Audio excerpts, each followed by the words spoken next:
Hello and welcome back to another Pauper League. We're going back to old faithful mono black. There hasn't been a 5-0 with this deck in a while, and that's just not right, so we're going to have a go at doing that today. Shell's basically not changed. We're playing 11 effects that sacrifice creatures or get bigger when you sacrifice creatures. We're playing 8 draw spells, draw 2 effects. I'm still on the full 4 Reap in the Graves, a 2-2 split of Snuff Out and Unexpected Fangs.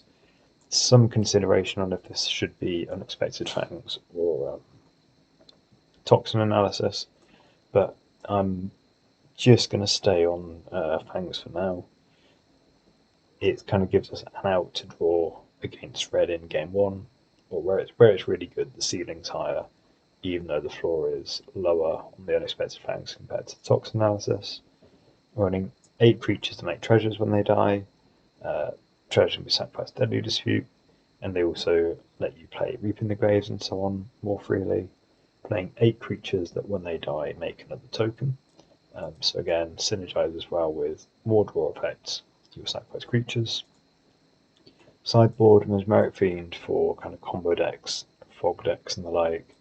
3 Watching Unions like Graveyard Hate. 4 Weather the Storms are the most impactful spell we could have against mono red.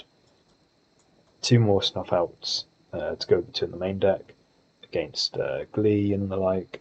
And then I've kind of had 2 slots in the sideboard where I've not really known quite what they want to be.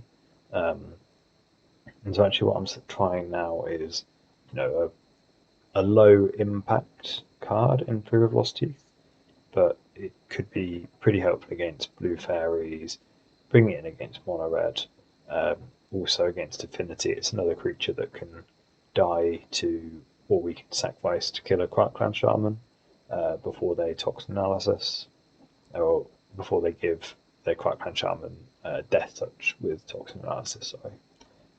So yeah, definitely a low ceiling on this card, but hopefully a high floor, and just something to slightly improve those matchups. With that, let's jump into a league. So then we are on the play in our round 1. I'm gonna this hand. We don't really have anything to sacrifice for value, but we have enough lands, enough spells.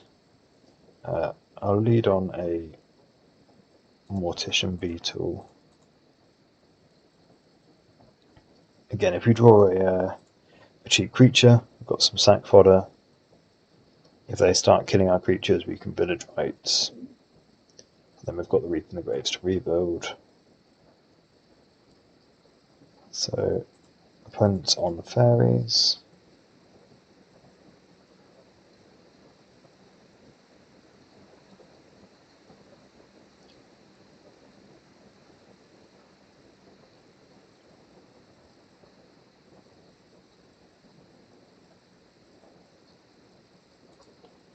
So I think I'm going to play Mortician Beetle pre-combat, Carrion Feeder pre-combat, and attack. And we've got a backup Carrion Feeder. If they block, I'll sack the feeder to itself, pump both beetles, so be able to keep pushing in. Opponent attacks for 1. No ninja, and then they're holding up Spell Stutter.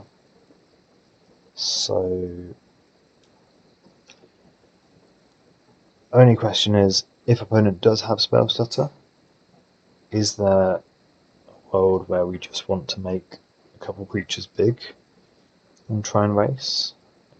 As our board looking that way, we could play a Carrion Feeder, get that Spell Stuttered, then use the opportunity to play a Freebooter, sack the Freebooter for a 1/1 counter 1, put us up to 2 power 1, 3 creatures, attack for 6. The downside to this is that it means that the opponent, if they have a ninja, can Spell Stutter back to their hand, which I don't really like.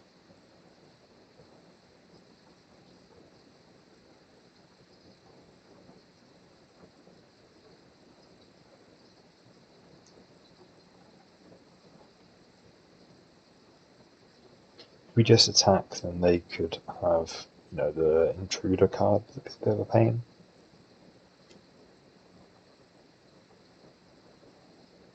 I don't really want to pass and not play anything. I think I'm going to play the feeder into the sprite to try and resolve the freebooter.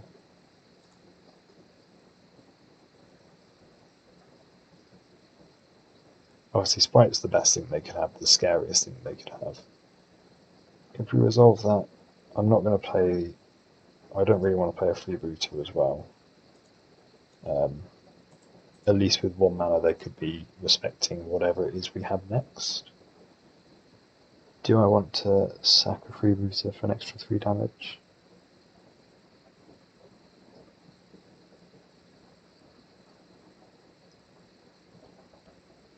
I guess if we're sacking the feeder, I'd rather try and do it off of Village Rites. So if the opponent taps out of holding up 2 mana, we could then Village Rites to threaten the feeder away. Or likewise, Village Rites, sack this, we counter the Echoing Truth, draw 2. Is that even good?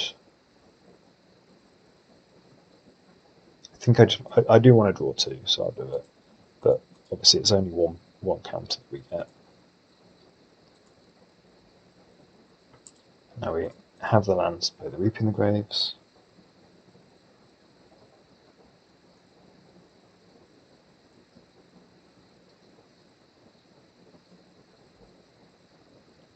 So let's play out Vaulted Whispers.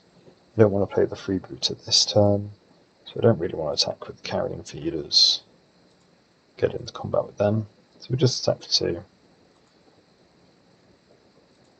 And the next turn we can lead on freebooter. If they counter it, we have Reaping the Graves for 2 creatures anyway. Well, actually 3 counters. If they had the counter spell, I have 3 creatures return, so we could sack say a feeder as well to just get an extra couple of counters.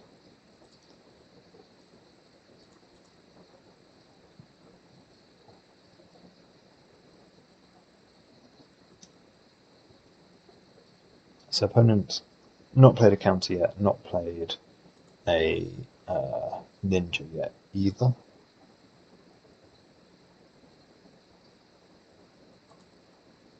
So I'm going to start with the freebooter.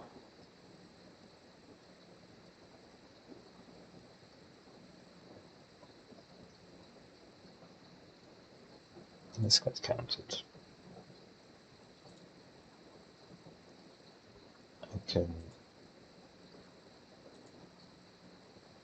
I'm going to tap out to play the Reaping the Graves. So I'm going to attack with everybody. And I am expecting I'm going to sacrifice Carrion Feeder to the other one.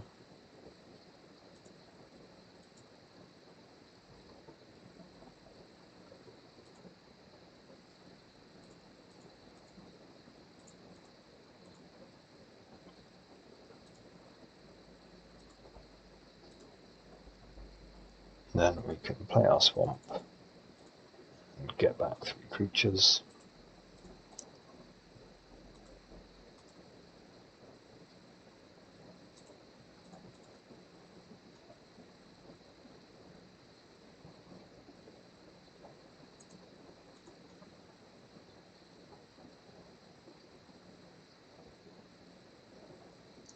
So they don't currently have any, they've not had a ninja so far, so I'm kind of expecting the spell status coming back to the hand. They've just been waiting on a ninja. They must have one by now, surely. Play 8, no.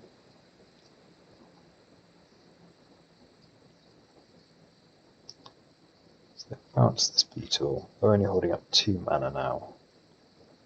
So where do we want to go?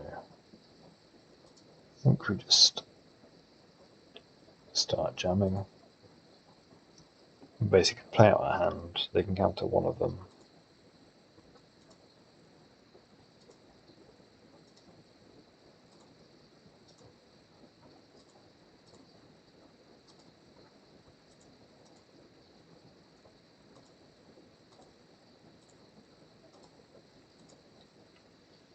So we are Carrion Feeder flooded.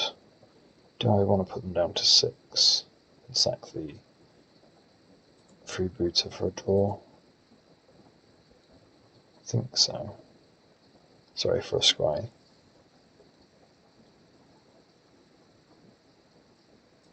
No, having a 2-power creature to get through all their 1-power creatures is kind of good enough, so sacking this into one of the feeders probably be fine.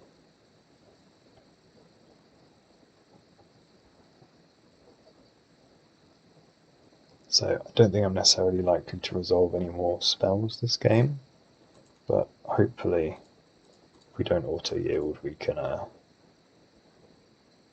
make this difficult enough for the opponent. So we take 5, so if they have I'm taking this to mean that they have a ninja and they're basically going to try and kill us in 2 turns. So they've picked up Spell Stutter.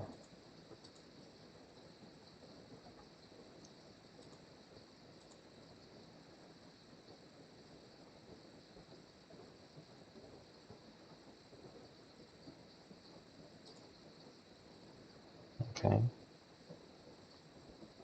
So we can counter a snap by sacrificing whatever they target.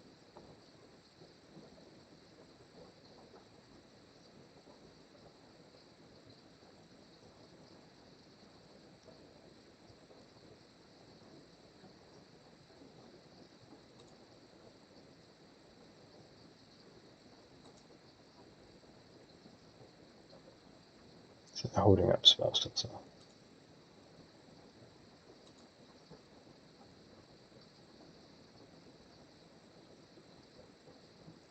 If we attack with everybody, we're dead on the crackback. They've got 1, 2, 3, 4, 5, and the sprite is 6. Power in the air, so we'd have to have them block and leave. Have to block here and leave back a ninja for that to work. Opponent's at 7. Say we attack with everyone, they take 2, 3, 4, 5, 6. So as long as they block this, they're fine.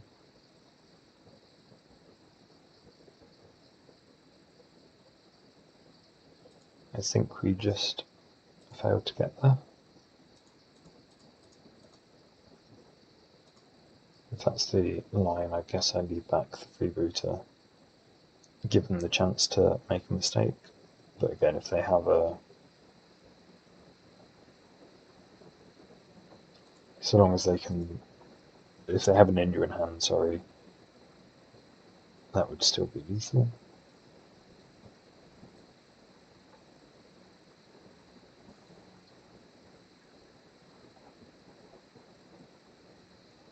So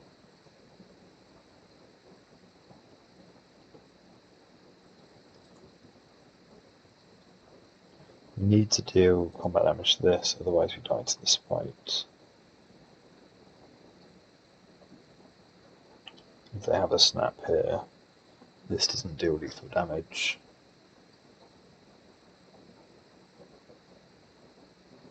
If they have a snap, they can snap this anyway. So let's push in, expect that they have a snap and we lose, but no point playing around it if we lose to it anyway. Top this. So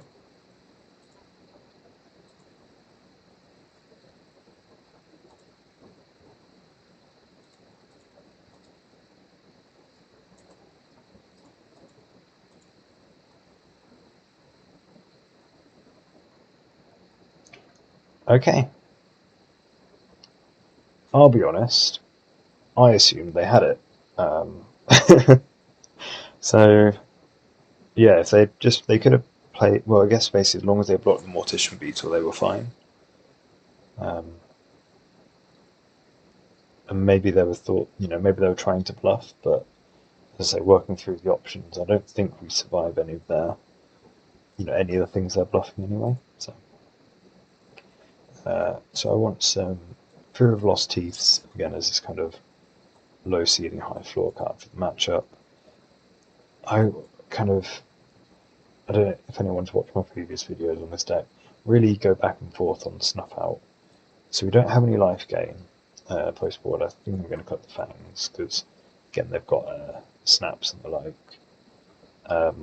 Being able to snuff out a fairy is great, but losing 4 life is very meaningful against the opponent's deck. And then I think I'm going to cut probably 2 freebooters. I don't know if that's what I was doing before.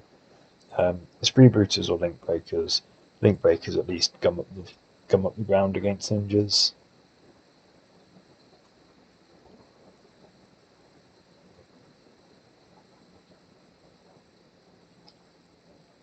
I could do 1 freebooter, 1 link breaker. But let's give this a go.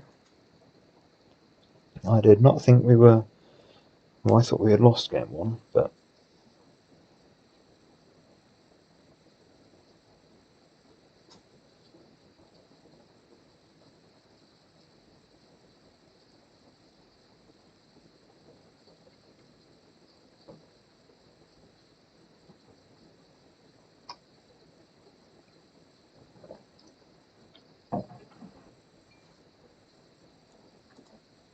so really nice thing on this hand is by playing the Fear of Lost Teeth on turn 1. I was going to say it protects us a bit against Spell Stutter, but if they have another fairy in play, that's kind of redundant.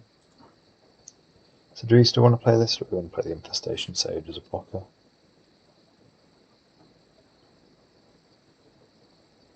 I think I'll play the Fear. Sorry, Infestation Sage, which we can sack to make a blocker.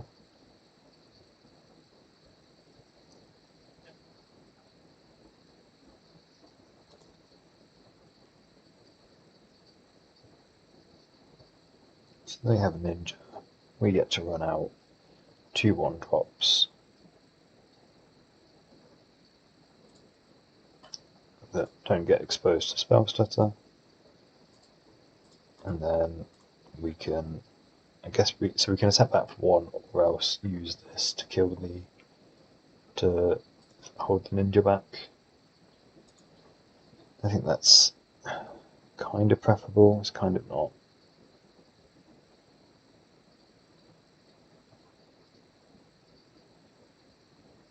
The problem with holding back ninja with this is that this is kind of our Spell Stutter mopping up card.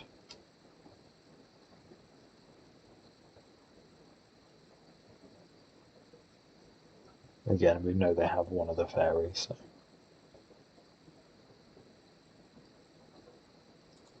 I think we block with the Fear. We could block with both, but then we don't get value out of the Fear's trigger. If they want to intrude this to shrink our guy, kind of so be it. We can sack in response, so we still get some value.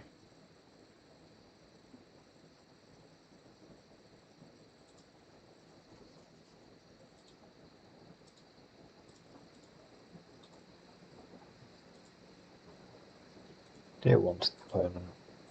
And then so our shields are down for Spell Stutter, which is quite a pain. I feel like I probably messed up doing what I was doing with Sage and the Fear, but hey.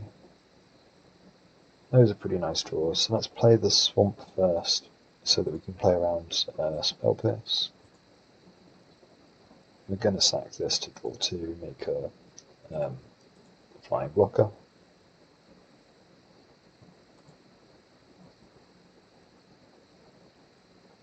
And we'll pay the 2.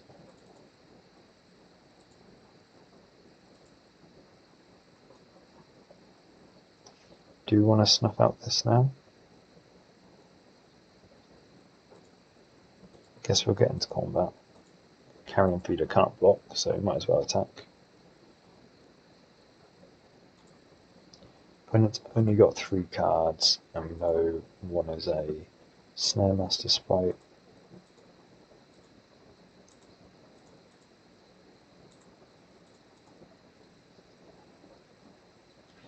So yeah, mono blue, like unless they manage to do their thing where they get really rolling on cards, it takes them a long time to do 20 damage, but when you start taking 4-point chunks out of your own life total, obviously that accelerates it a lot. But yeah, here the ninja would do 2 damage if it connects. This way we can block the miscreant, keep their damage total lower. The only advantage on not blocking the miscreant is that it means we can hold this back to block a spell stutter and stop them getting 2 counter effects.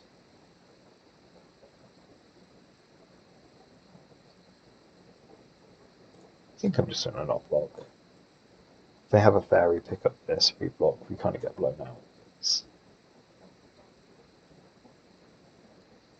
We can't stop them from injuring either creature. So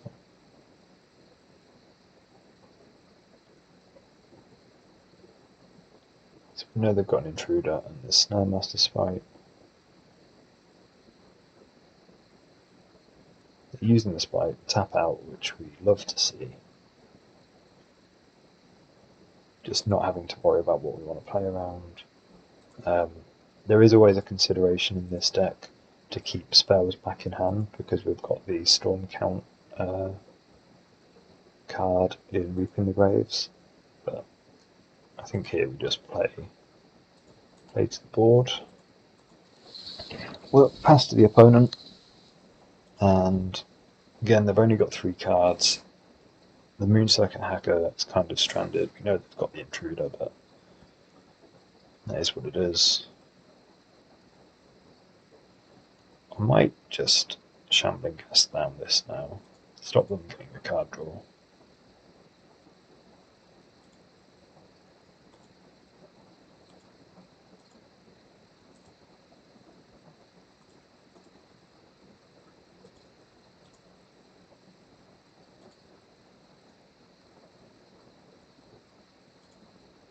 Again, it's not like they have kind of velocity through their deck at the minute, so I'd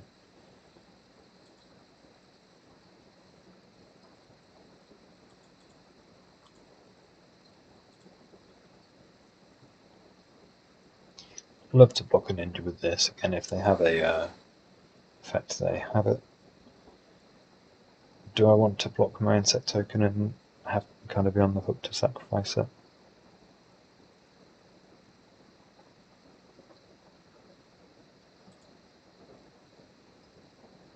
I don't hate it. If they choose to use their intruder here, it's out of the way for later.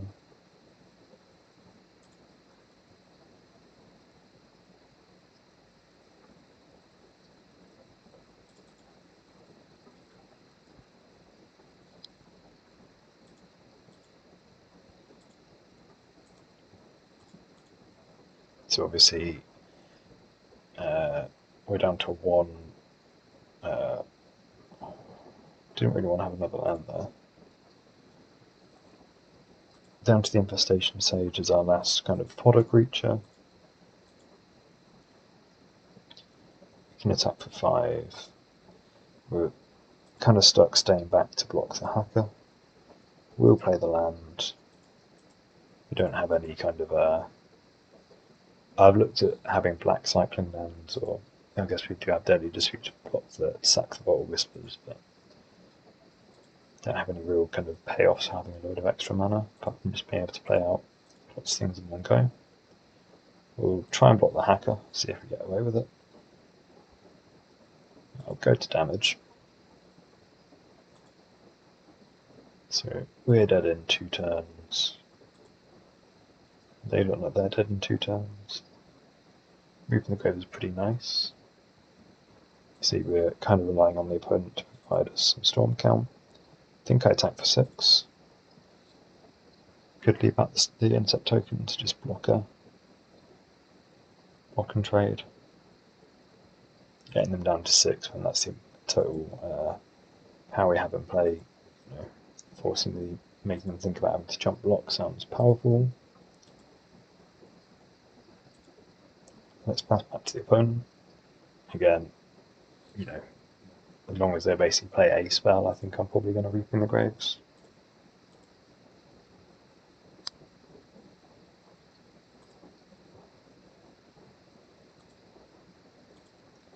we take 3 down to 5. They don't have a spell yet.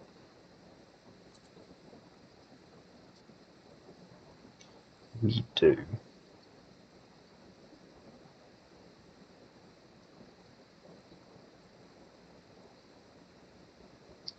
If I play this pre-combat, we threaten to have 2/3 power feeders. If they counter it, we get to Reap in the Graves for 3 and play, look to play 2 more ghasts.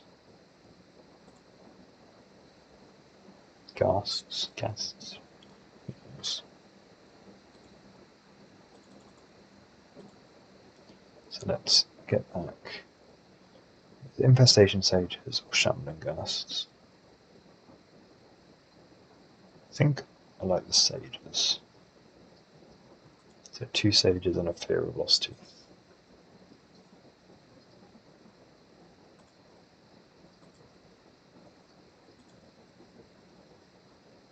We're not trying to kill the opponent this turn, because if we we could take 2 things to target their creatures, but then we can get ourselves into trouble again if they have a snap or something. Whereas if we take essentially 2 +1/+1 counter and fly and 1/1 flyers. Which one do they counter? I don't know. I can't stop that anyway.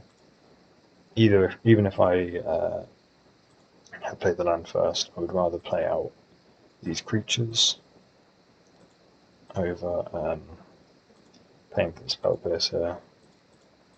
So we can attack for 6. Don't think I'm worried about the opponent killing us. This forces the opponent to jump with the Intruder. Do I want to Warwick play around like an unsummon? Because this is 2, 3, 4, 5, 6 damage.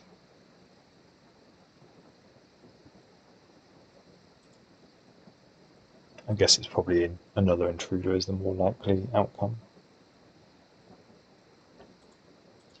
I can sack these 2 now to get in for more damage and make our flying blockers, but I don't want to sack the flying blockers, try and push for lethal, and then get killed by an Intruder. Again, I think our position is kind of commanding enough that we don't need to take the risk.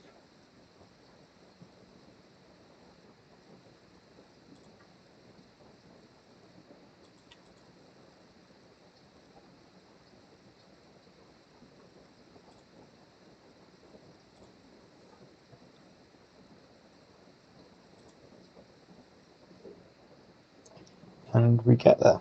So 1-0. I took quite a lot of time playing this game, kind of trying to thought through a lot of decisions, but always interesting against Faeries. There's a lot of, they always have a lot of options what they can have. There's a lot of options for how we want to sacrifice in sequence. I'm still surprised we won game 1. I think it must have just been a mistake from them not to block the Beetle, but we'll take it. On to game 2. And welcome back to round 2. We are on the draw. We're going to keep.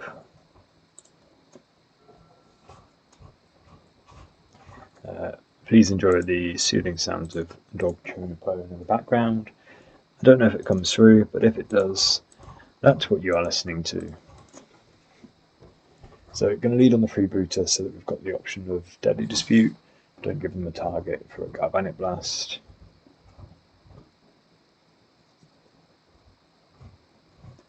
Assuming this is probably in order like this, like Affinity, Wildfire, Rakdos Madness, Root again.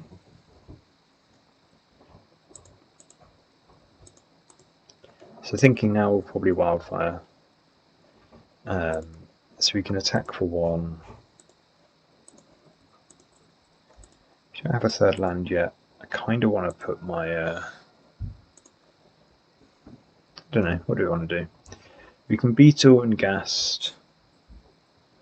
We can just dispute. Beetle and Ghast and just get got by a Krark and Shaman. That'd be pretty rough. We could dispute this, try and find our third land, but it's really sad if we don't. I'm gonna kind of push aggressively and do this. See whether we get punished.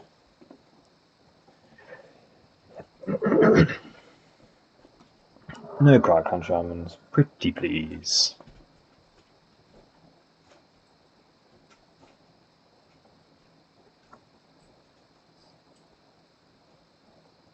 If they do have a Krark on Shaman, if they can get to our turn so we can sacrifice, they can't respond to the Deadly Dispute, that would also be fine. They duress. I imagine they take the Dispute. Definitely not the Fangs. Reaping the Graves, you know, is a powerful card, but this isn't the situation for it. So let's see what we draw. So 3 mana now. I think I am now on route 1. Playing creatures, we're attacking. No subtlety to be had. I know the content of our hand, we can't bluff anything. Fangsing this isn't going to do anything for us.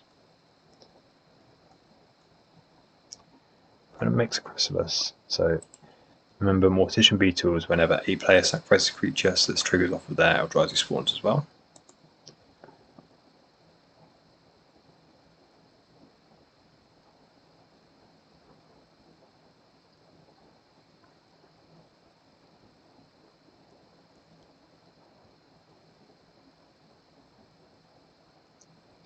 I guess we are most looking for a draw to effect or a carrion feeder.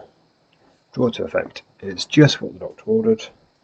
What would we like to sacrifice them? If we get in combat and we attack with the Mortician Beetle, they block the Beetle with the Chrysalis. We can sack the Shambling Ghast for -1/-1.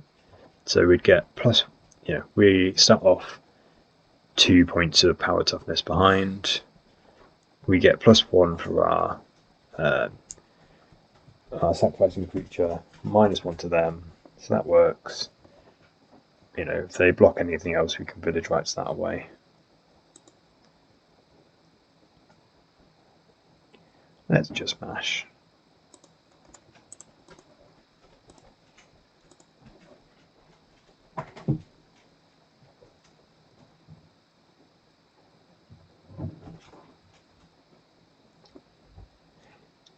If I said I feel like they're just going to block here because it's the obvious thing, and they're not going to see the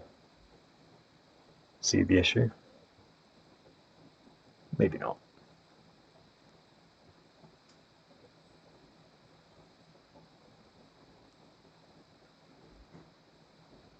I think it's probably the most likely block of any of the 4 creatures, but whether it's more likely than they block one of the other 4, who knows.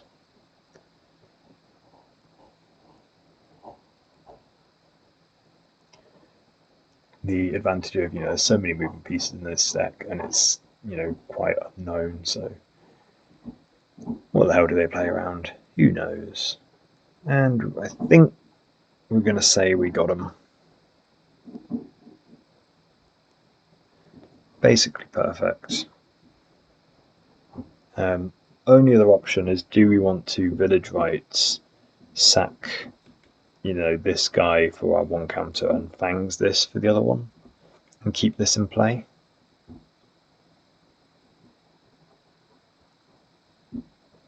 Again, we push in for 1 more damage. We'd get a 1,000,000 lifelink. But I guess the Fangs is probably quite good in our hand as a refurb familiar fodder. So let's stick with the plan as it was. Let's give Writhing Chrysalis -1/-1, put a counter on our guy, and draw 2.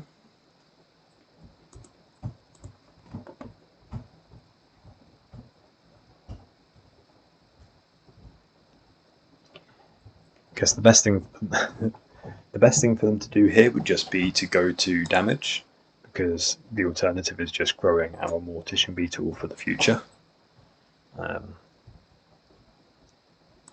see whether they do that. I would like the counters if you would kindly donate them to me.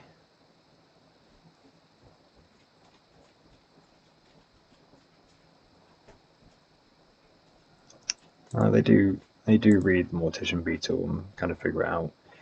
Do we want to just play our Mortician Beetle here? Keep on pushing, or we could play a freebooter.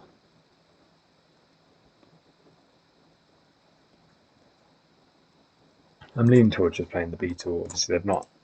If they had a Krark Shaman in the previous turns, they would 100% play it. So let's try and be the beatdown. They happen to draw it this turn, and they draw it this turn. Spellbomb, quite nice against Reaping the Graves, unless we can hold up Reaping and go in response, but that's that's a pipe dream.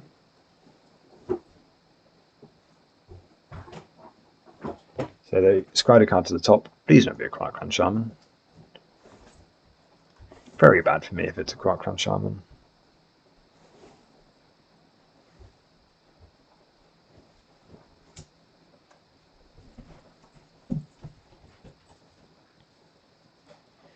It does not appear to be. And Doggo is barking. Deadly Dispute is fantastic. I'm back after being backed up by some dog. Not by some dog, but my dog. So they're passing with 2 mana up. I think we're just going to dispute a freebooter. We get a counter on 2 beetles, draw 2, and basically get our treasure back. I don't see any way this hugely backfires. Always yes to these. I'm going to top this because it means that we get our mana for Reaping the Graves, Reaping the Fangs. And we've actually also got the same if we sack the freebooter. Now I'll go to combat.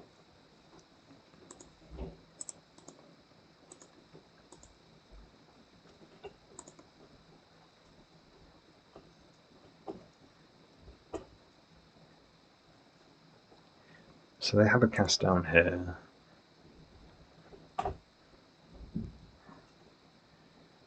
Obviously we can sack in response, but then we don't have a treasure token. They're going down to 2 cards. It's really greedy, but I kind of want to try and leave up Village White, sack this, and respond to a Spellbomb. No, I think that's just a bit too much, isn't it? So if we sack here, we draw 2 again, we get another counter.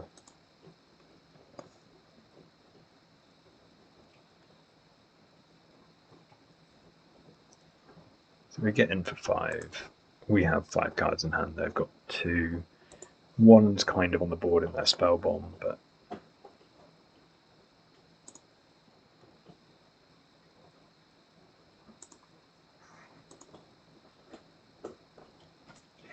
do we want to play anything else onto the board right now? I don't think so. Maybe I can play the feeder.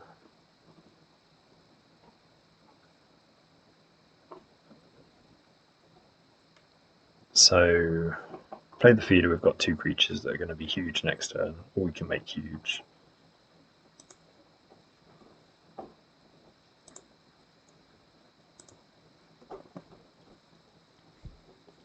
We're kind of, again, I'm not going to try and play around a Krark Shaman that we've seen they don't have. It's a shame that we can't hold me by Village Rights and we don't get to hold up the Reaping the Graves in response to the Spellbomb, but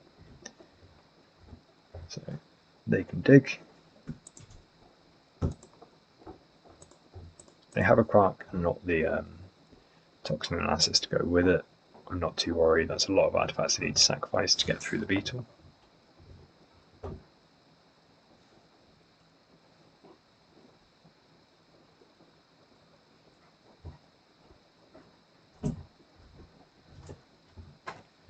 MonoUFae, try and go to our turn before cracking the spell bomb. I'll be, you know, if we can basically get a reaping off this game, I think that'll more or less lock it up. Otherwise, if they spell bomb us early, you know, we've got enough creatures in play and in our hand to do what we need with reaping anyway.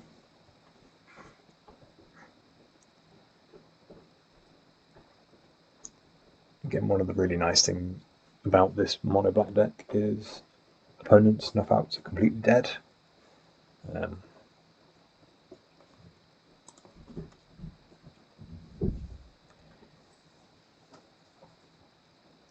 I think the Wildfire deck tends to play a couple copies, so is it like 2 main, 2 sideboard again, same as us.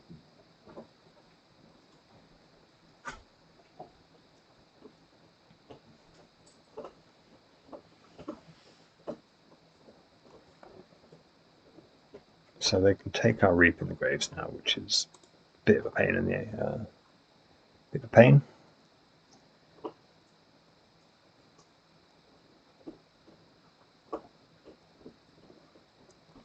Obviously, on the other hand, if they don't do too aggressive, been pretty good for them. Dispute and the oh, they took what? They took the Fangs. So I understand what they're thinking in that they already have a spell bomb in play, but from my perspective, they're the one under the pressure who's going to have to crack this to draw a card soon. Their gamble is this is completely dead if they can hold up the spell bomb, you know, leave that completely open. But from my perspective, if we can force them to have to use it,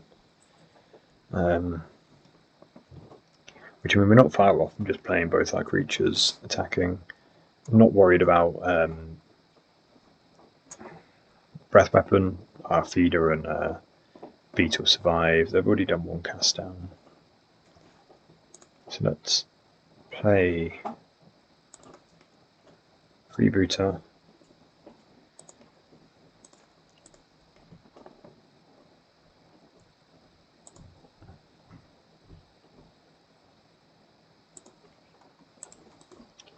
So we can attack for 6.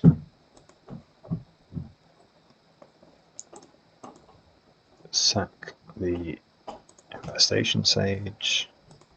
We get 2 counters. Should be 7/8 damage, 7/8 power.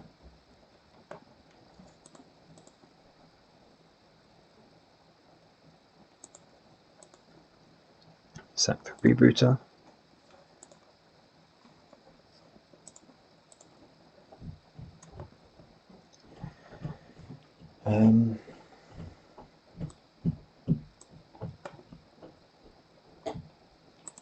I'll top this. So this is lethal, because if they crack, we can just keep sacking and kill them through the Lembus.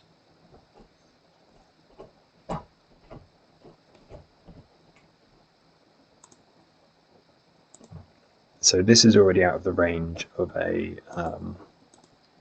Galvanic Blast.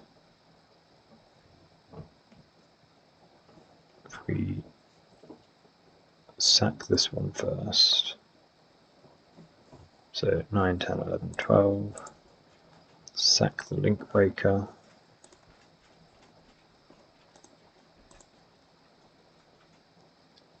uh, 5, 12, 13. Cool. On to game 2.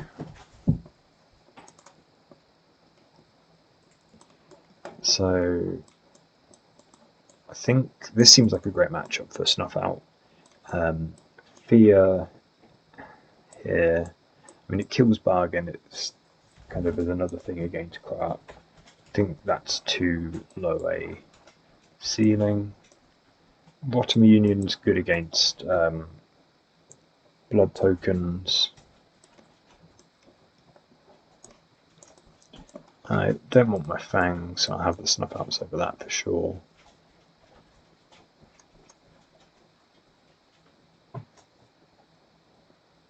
Do I want to change anything else?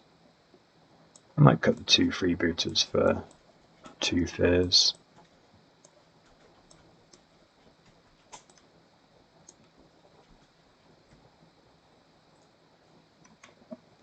Yeah, again, it's kind of a very low ceiling on this, but just having more ways to threaten to interact with that bloody goblin. It also picks off Reckoner's, Refurbished Familiar. So hand is weak against duress, doesn't really do anything. So I'm going to keep anyway. It has things we can play to the board, try and draw into some other stuff. When I guess the way to put it is that all the cards we could draw are live. The lands cast Reap in the Graves, sack spells, we've got the fodder, more the merrier. Draw spells obviously great. Seem they have a Wildfire, or just more Wellspring, sure. I think I'm going to play Feeder and play a freebooter. Get on the board. Again, we're protected against like a breath weapon or something. If they bolt this, that's kind of fine. Or blast this. They tried to Krark and Toxin this early. It's not the end of the world.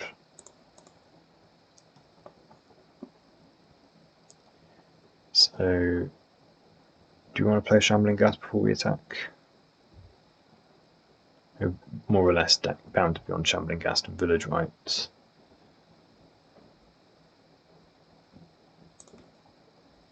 I think I'm happy to.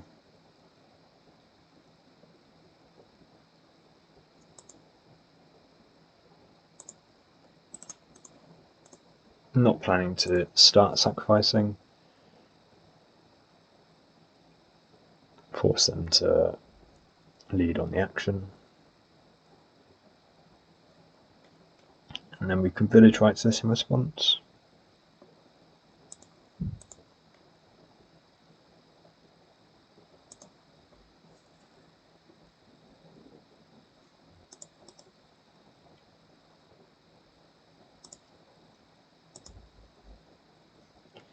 Play our land. Pass back. So again, they can mop up our board with a Krark Shaman or something. But rather than Chrysalis kind of bogs us down, we'd probably just snuff out it on the spot. Other than that, we're just going to continue trying to chip in for, small points of damage.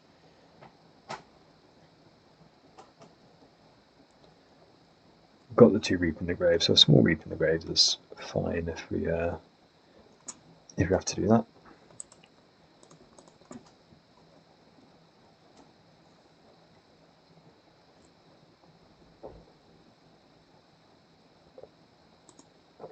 Let's just attack for 3.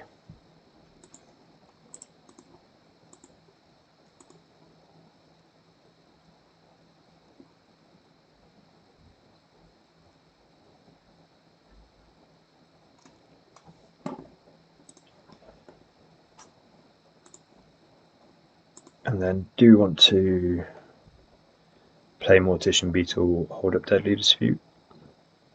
Do you want to just start on Deadly Dispute?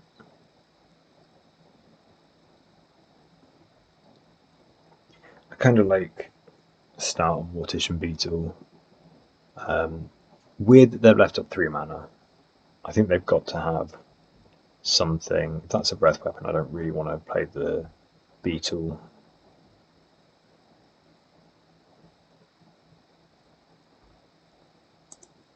Bit weird. I'm not a huge fan of playing this passively, but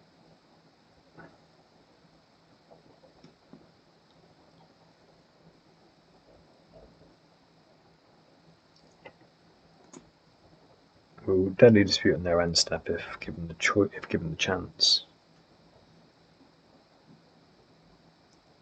So if they did sweep, we could Reaping for, even if it's just for 2.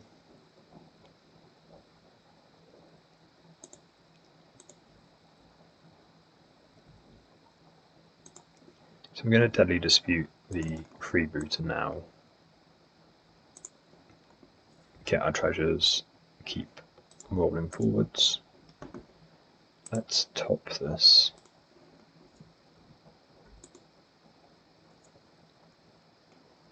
And do we just want to Reaping the Graves for 2? I mean, I don't see what else we're doing with all of these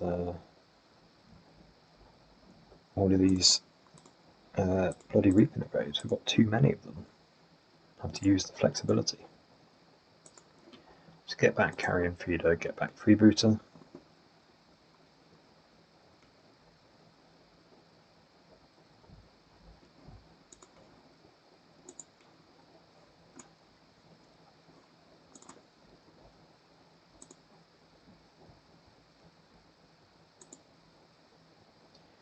We can chip in for 2. And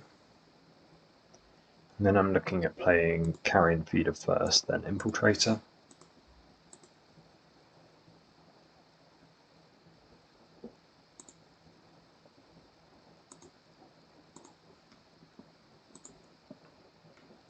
Carrion Feeder Infiltrator or Carrion Feeder Beetle?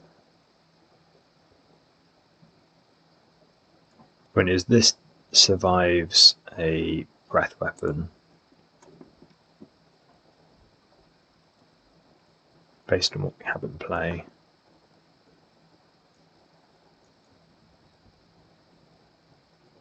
So yeah, they do it in response.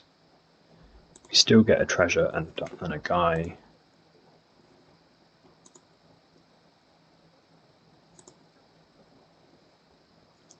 So I think on this board we play just the Infiltrator.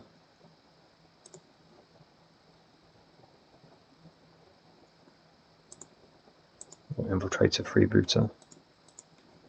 This just lets us push in for more damage. Might be wrong to play out the Freebooter, but if it's wrong, I don't think it's awfully wrong. And then again, we've got the snuff out for the Krark Shaman.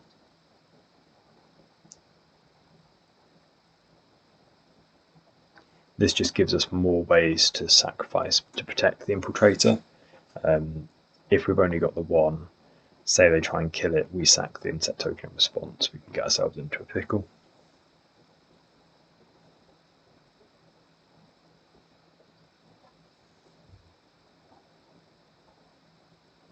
I really enjoy playing this deck.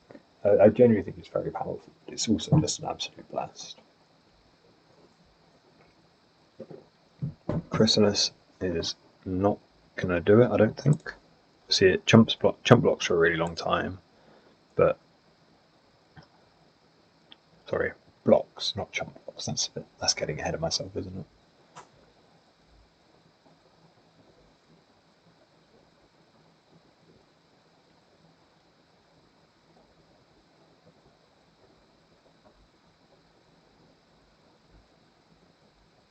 I guess the point I'm making is that we can outgrow it quite quickly. Again, nice thing about this deck. Bear in mind they're holding up 3 mana, so it could be another breath weapon. They've not played land, but and then they've got the Blood Fountain to get this back again.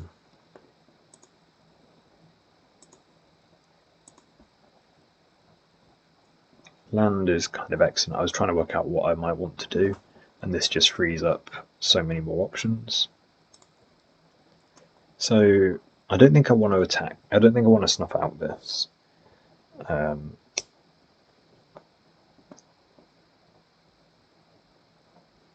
Hard to kind of convey the reason, but I think basically I feel like I'm ahead, and it's only really the Krark combo that can kill me.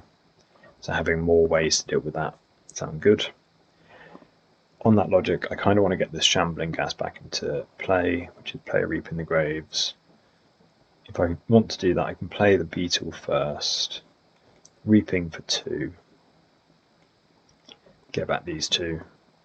If we're doing that, I'd probably rather have the freebooter than the Infestation Sage back. So play Beetle, sack freebooter, triggers.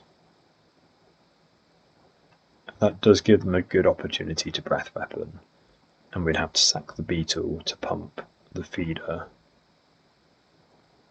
If they went in response to the counter, we'd have to sack the Beetle to survive. But then we'd get another Storm count, so play Beetle.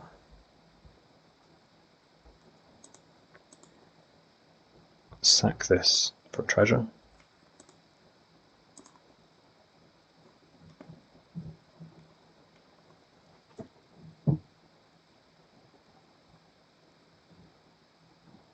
This is their spot if they want to Breath Weapon.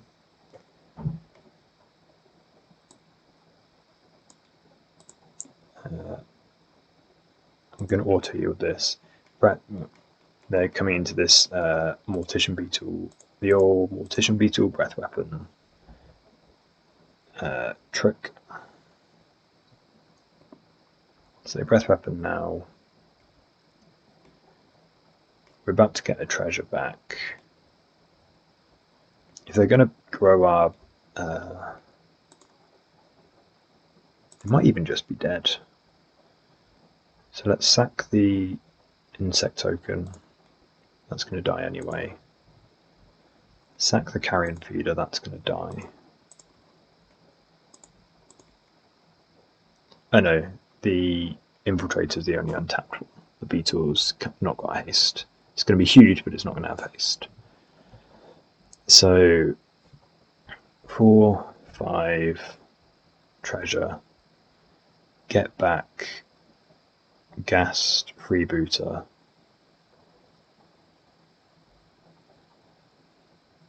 Five, 8, 3 mana for the reaping, play gassed, sack it, get a treasure, play freebooter, get a treasure. That's 6 power. So yeah, I think we get there. Let's hope I've not messed something up and embarrassed myself. And if I've not managed to explain the line very well verbally, hopefully it will make sense. Hopefully we'll be able to play it out and make sense.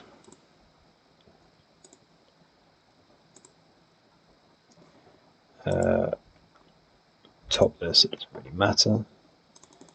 3 mana, Reaping the Graves, get back, greedy freebooter, storm, get back, infestation sage. Sorry, Shaman Guess is one that I want. Okay. So now we can sack the treasure for the freebooter. Sack the freebooter. Again, doesn't really matter. Make a treasure.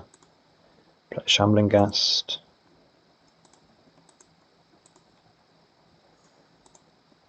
Make a treasure. We're just trying to make as big a number as we can now. They don't know that we've got the snuff out. We're going to slow roll them a bit, as we are allowed to do.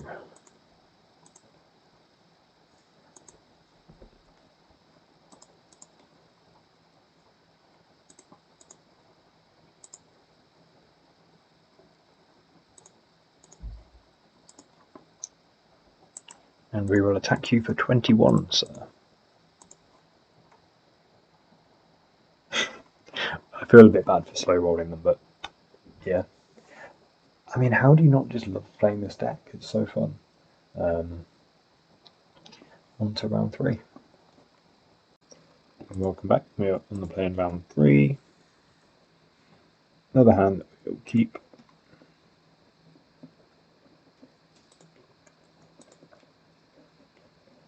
I think I'm going to lead on the beetle. Maybe it's better to leave with this, but I'm more likely to be able to attack with this on turn 1. See, very marginal.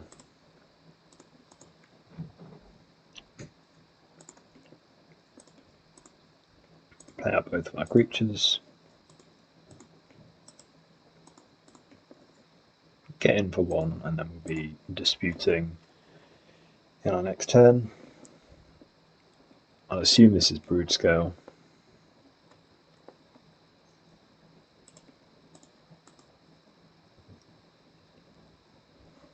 Makeshift munitions could be a bit of a pain. I have to just take a land though. That's quite a nice draw. So if we start with a Deadly Dispute on the Link Breaker,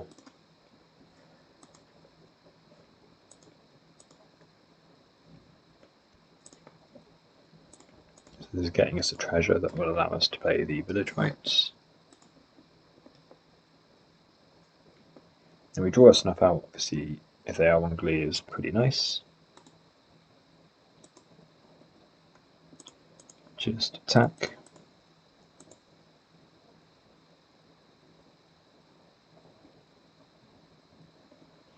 So I kind of want to make this into sack this into a flyer.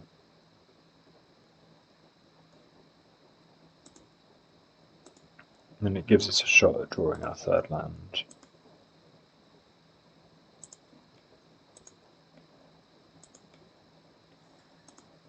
Making the flyer with the mercenary token can chip him for some damage. We don't find a land, but we do find another Ghast.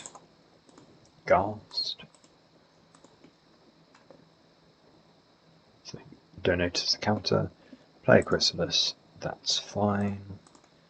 We can attack through, obviously, so this can hold off our beetle for a long time because we've just got so many spawns to sack.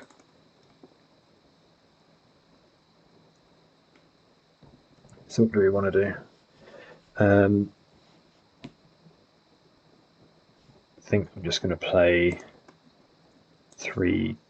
play 2 creatures and hold up village rights for the Ghast.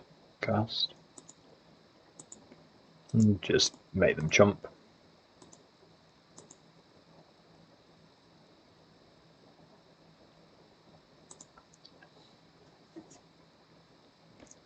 They give us both a counter.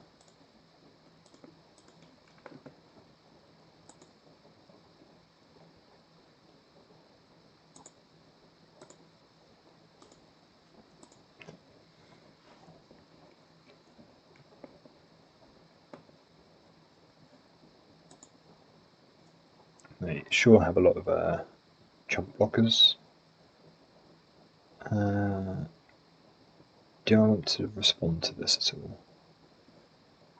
I might just take out the spawn token now. We're going to try and draw 2 anyway, aren't we? So we sack the Ghast over the Link Breaker.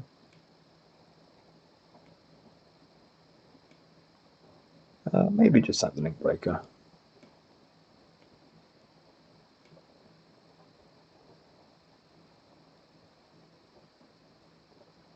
I don't think it matters too much. I'll sack this, take them off of their 1/1. I don't think they're likely to have main deck Krark Clan Tox combo.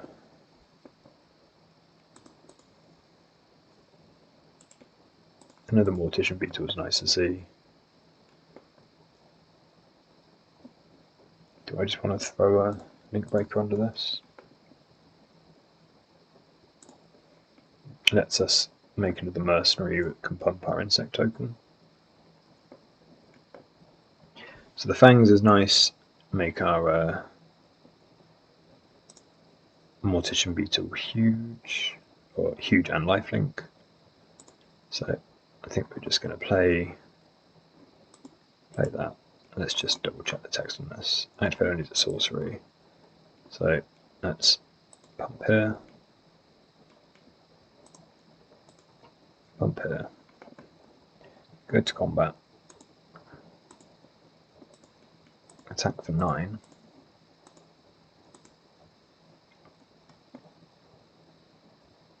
And then it's not great, obviously not great unactivated Fangs, but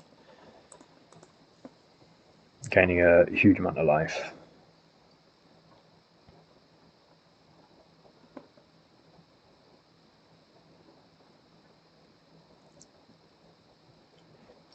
And kind of the issue I've got with the Reaping the Graves is we don't actually have a way to start sacrificing these creatures, so having a million creatures isn't really doing a whole lot for us.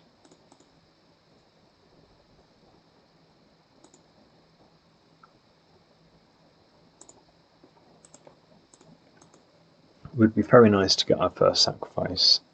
Find our first sacrifice so that we can pump up the Mortician Beetle, protect it from the cast.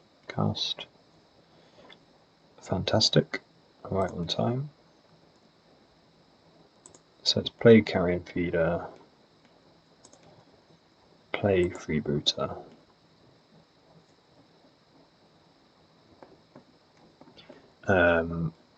They can sack to prevent the lifelink, and they can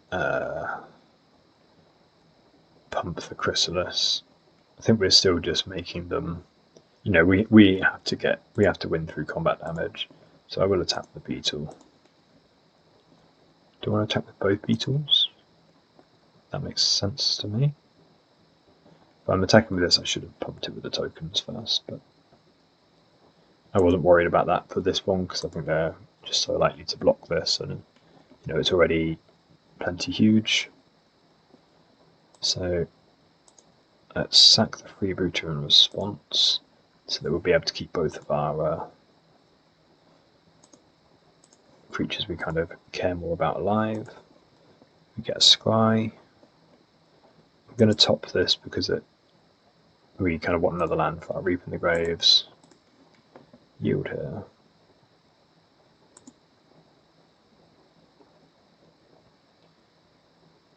Do they make a treasure or give a creature -1/-1? They try and kill our flyer. We'll just turn it into another bunch of counters. So we've only got the one piece of disruption for the combo.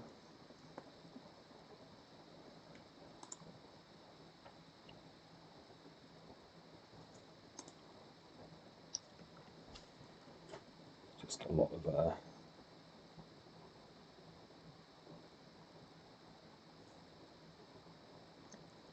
don't love them having a dress.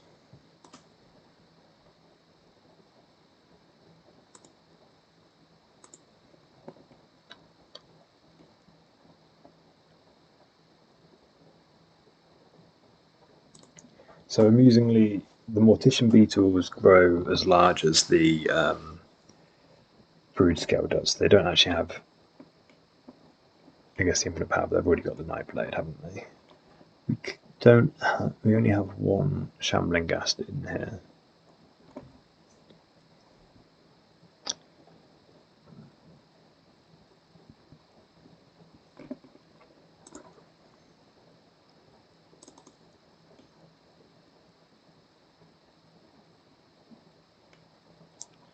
Kind of like just Reaping the Graves back as Shambling Ghast.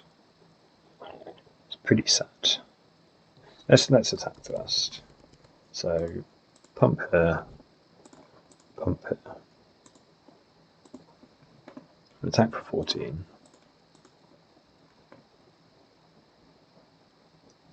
Do I want to attack the Carrion Feeder? I think that's just going to end up with it dying.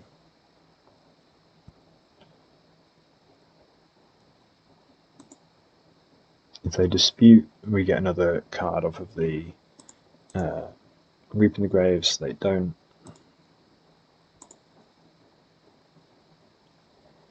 Do we want to just put a Shambling Ghast into play? I don't think that does anything for us. So, pass back. They start casting some spells. Our creatures grow. We're going to get to have a relatively nice Reaping the Graves. They have a Brood Scale.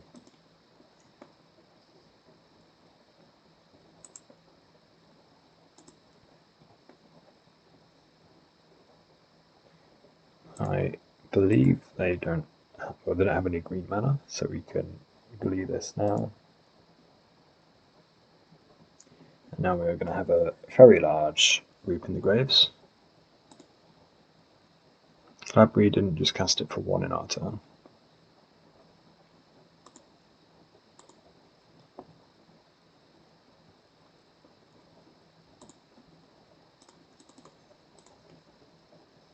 So we're getting back all of our creatures.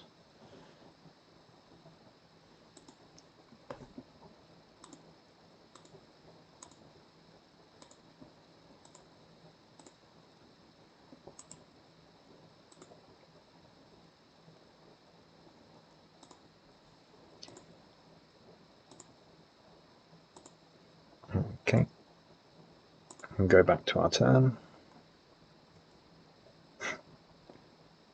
More fangs are even less expected now, so we can have 3 huge creatures that can attack with impunity.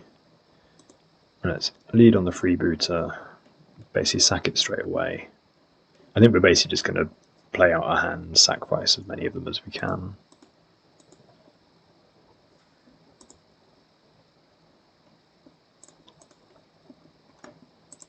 I don't think I want another ghast, although maybe it would kill a token.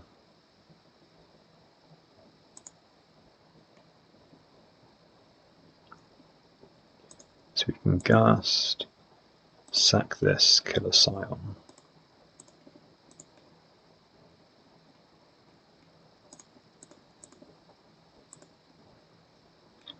Reaping, get back these 2.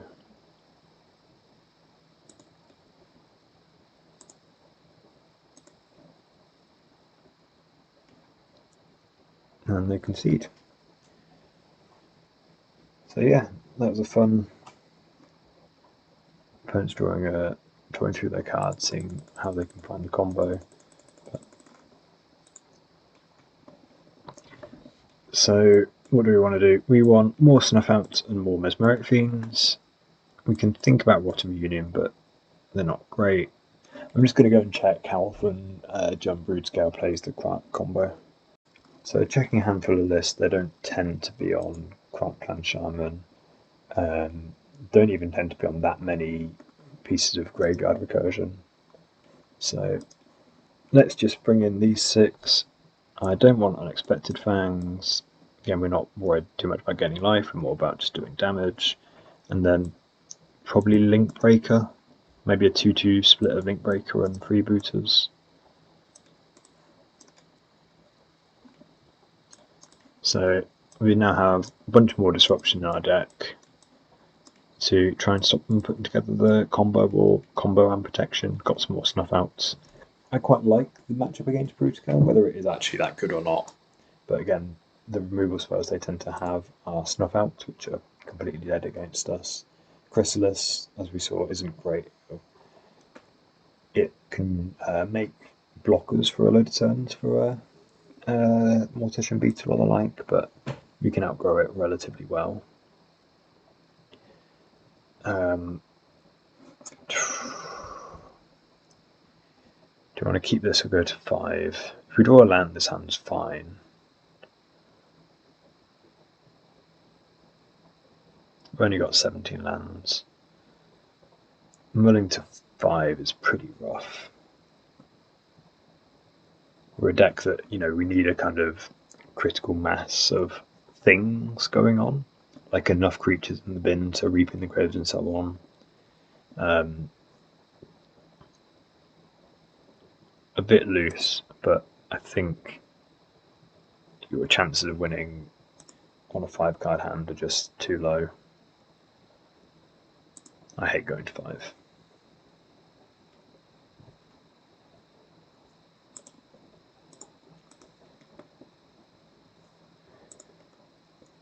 Never once didn't have it. Everything's coming together.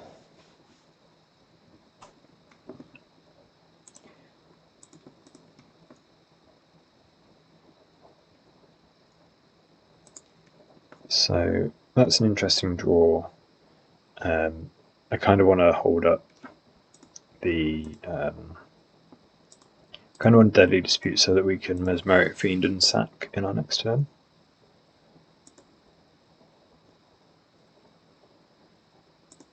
So let's pass here. And then we'll Deadly Dispute for another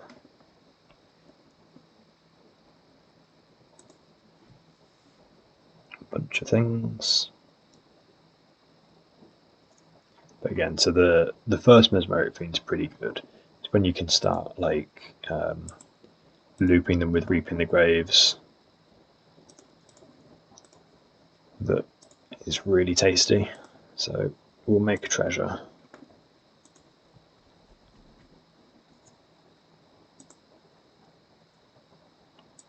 Nice draws. We now have a clock as well as our mesmeric fiend disruption. And this guy's going to be very large.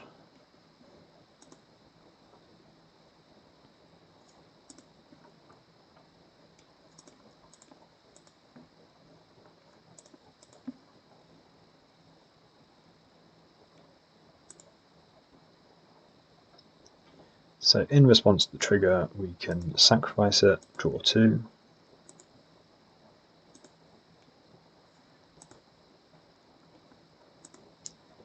See what we can see.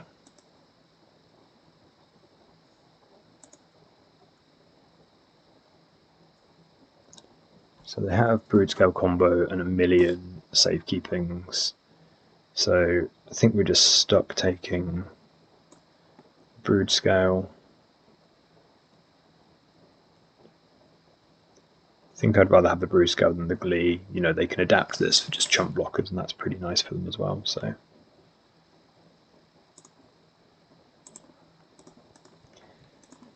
again, you know, I'm not really that worried about so shield through their turn, sort out their hand. They have these 6 for the ones we knew about. So they can have a Chrysalis. Obviously with the safekeepings they can make it indestructible for a few turns as well. But it's not going to beat us in combat. So let's actually play to that. We can beetle, we can ghast, send the ghast into spawn token. I'm going to do it off of the Deadly Dispute so that we've got more flexibility in our next turns. Let's just kill a sign token. Always yes, always yield.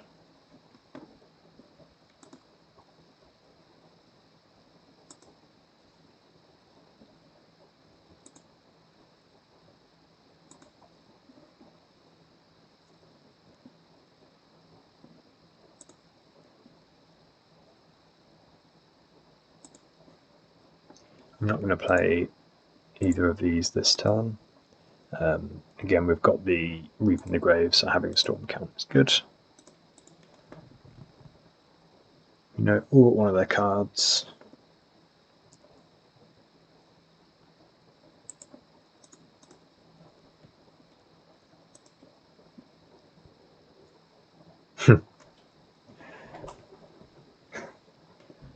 I mean, yeah, that's going to be pretty big, but I think we're just going to be on. We'll just be able to chump block that for so long.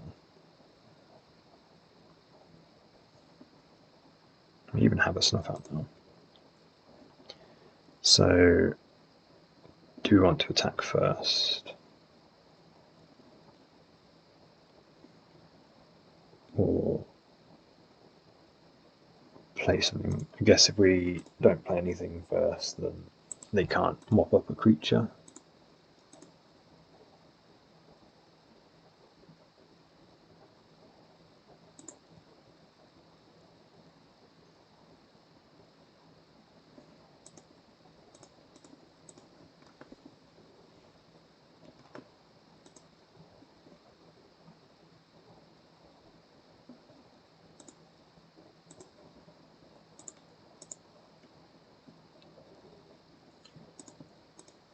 And then we know we're going to, or I'm happy to jump block this next turn, so I hold the village rights when we do that.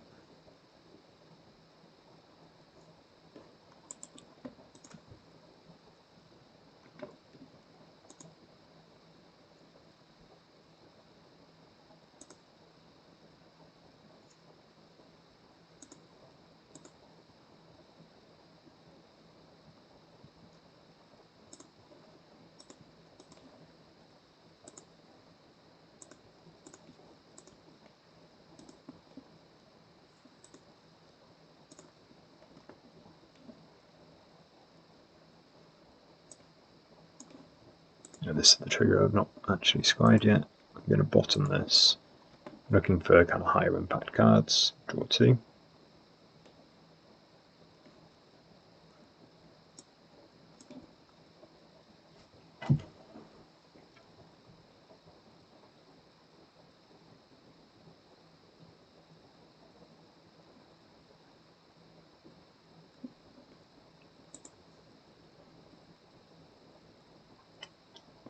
I might sack this to the village rights.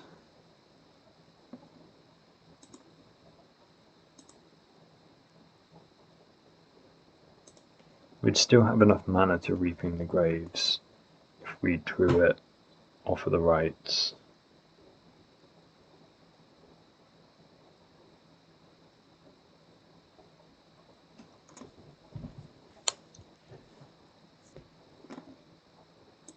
Let's do that.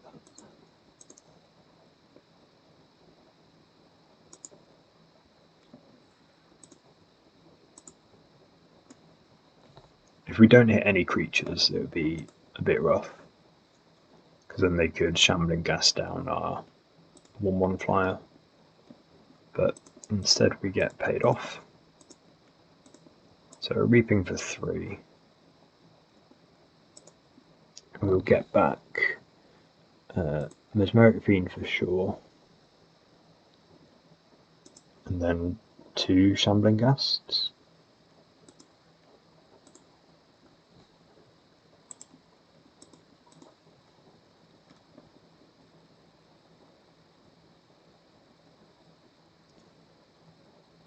So, came back in a weird order. I was trying to work out why Swamp was in the middle of them. I think we're just playing both Ghasts attacking again.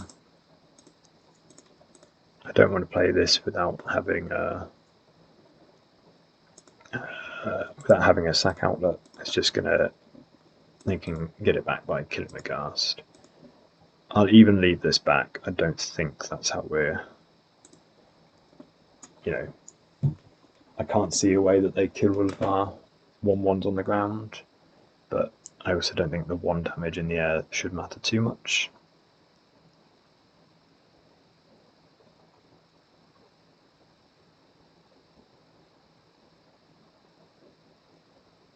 Yeah, that's fair. That was a mistake. I should have attacked. It was just a point. It was a free point. So they have another Brood Scale. They have 2 Safekeepings in hand. That's just rough.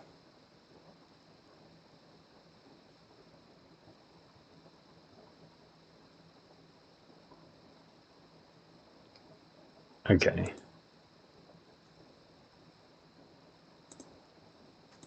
That feels quite unfortunate. Okay.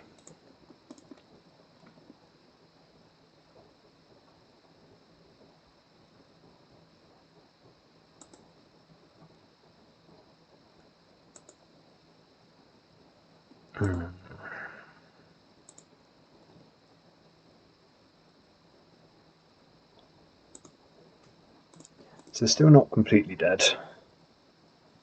They don't have an Eviscerator's Insight.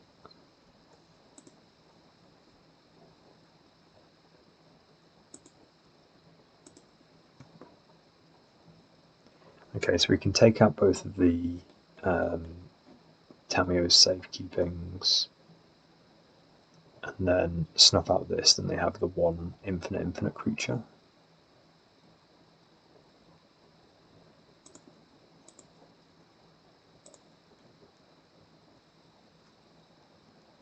It's a shame that they have a decent shot at getting these Safekeepings back into their hand, but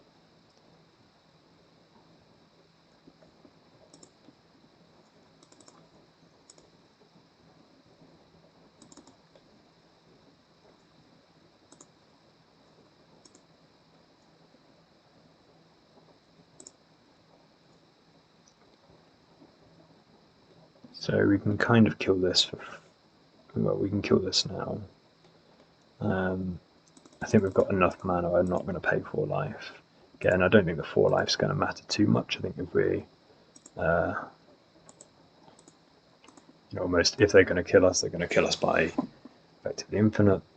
Unfortunately, the opponent has to do a bunch of clicking now because they want to make sure that they're so they're going to have 2 spawn tokens to jump block both our creatures, but they're going to want to make sure that their Chrysalis is... Oh no, they only go a couple. They only have 1 spawn token. Okay, so they couldn't actually click that much, because otherwise they are pumping out Mortician Beetle. So we attack, they block here, go to 3, they have to stay home. And we have 2 lethal creatures. So let's hold.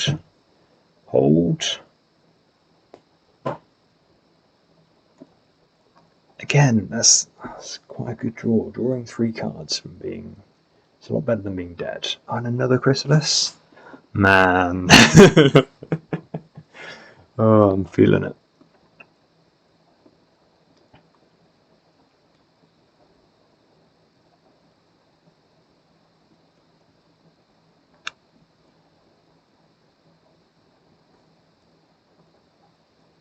So we can't attack.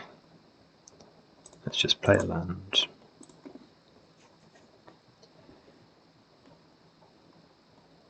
It's hard for them to attack as well, but they will be able to before we can, presumably. Oh, those are some draws. They rumble into another Chrysalis and put an Insight in the bin.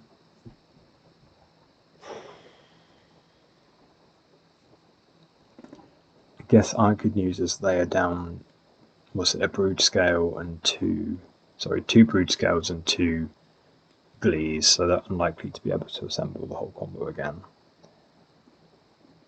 If they attack, we just block with the Ghast and kill a spawn.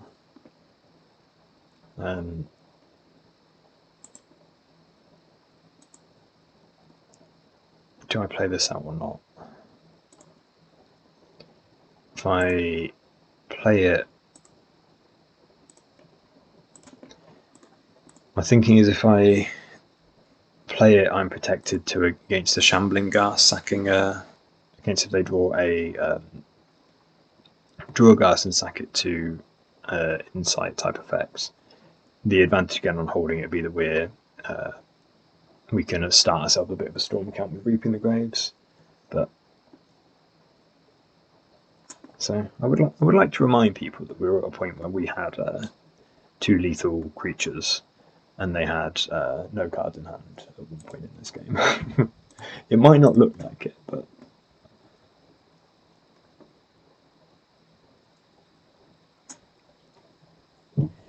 these Chrysalia sure are writhing.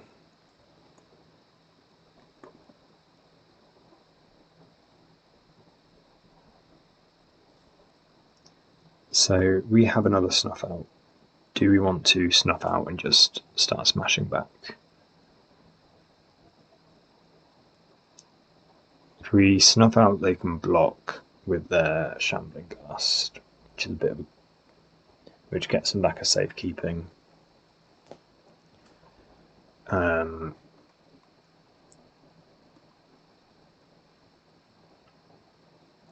So we'd attack, they'd block with 2 spawn tokens.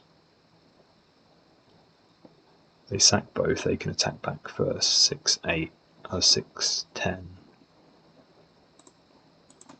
I don't think we can just snuff out yet. Because attacking and giving them a block with a Shambling Ghast to kill, a way to kill their Shambling Ghast is a bit too annoying.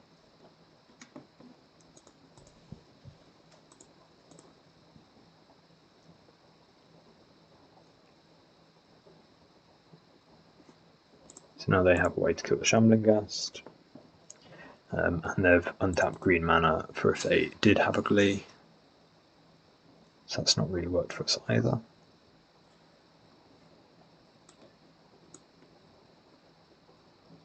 So they're killing this. I'm going to take the opportunity to snuff out on the big Chrysalis so that we can start attacking.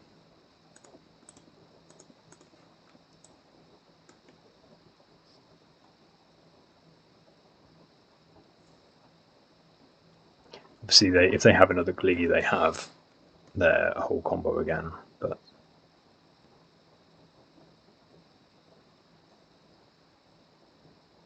yeah.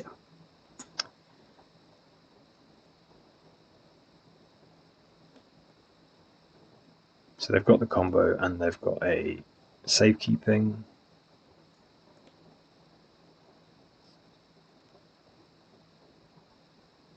Yeah, I thought I had this one, which I feel like I've made abundantly clear, but unfortunately it got away from us again. Let's hope we get there in game 3.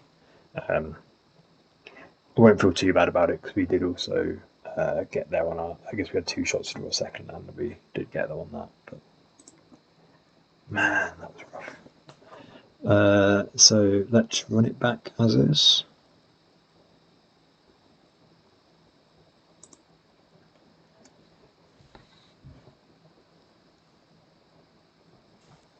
Maybe we do need a way to give trample. I'm going to keep this and just be on the beatdown plan.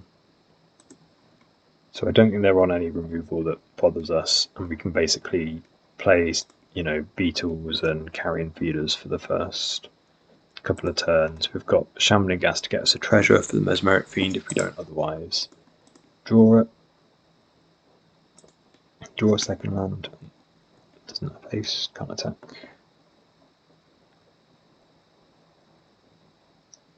So we're a land away from suddenly having a very quick clock, but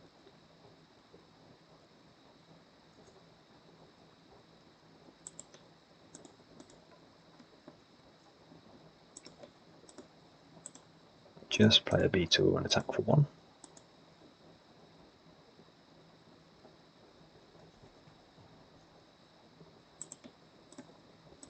I think I'm probably going to play a gas this turn to make a treasure and play just to get a count. Oh yeah, especially with a freebooter, because there's scries as well to find our second land.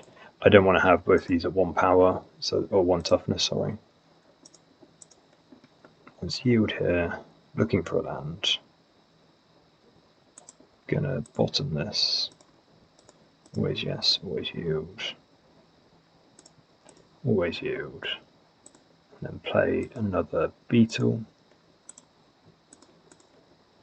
Attack for 4.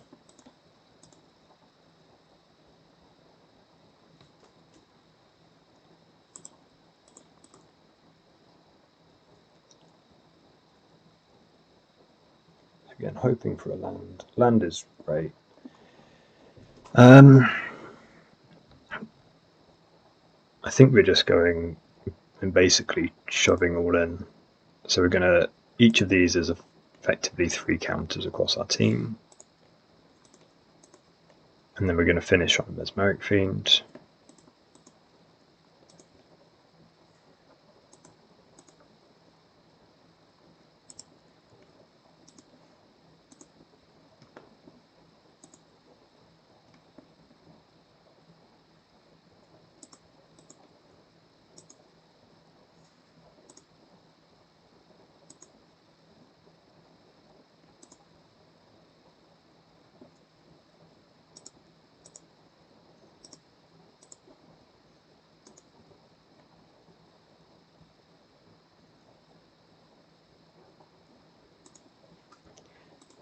Cool.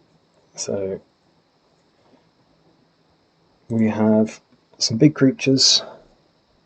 What, 2 5/5s and a 4/4, and a Thoughtseize. So let's hope that this is good enough to stop them. They don't have like combo and backup. So they have a Glee, Brood Scale. Just take Brood Scale, right? Again, the Brood Scale they can play and adapt and make chump blockers and try and get there on the Glee on the next turn. Opponent goes to 1, so they have 1 blocker in the County Garden and the Chrysalis. I guess were we safe to I guess we were actually safe to take. If we took the Chrysalis, we would have been safe to the Brood Scale combo side of things. They could have.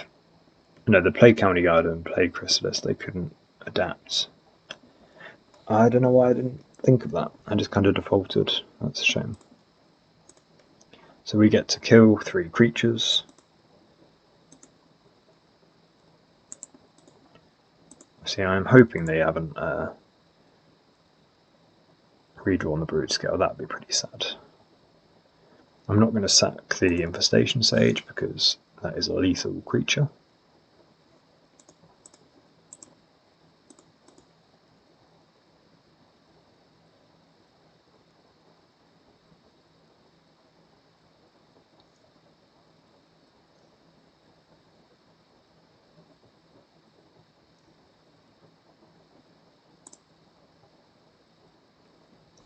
So yeah, I will go back after this game and work out whether I could have won on the spot by taking the Chrysalis.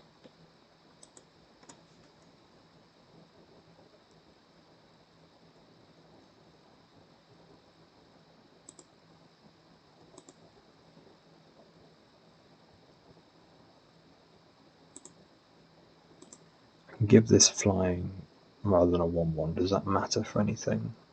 I think the potential to have an untapped blocker in a jar could be better.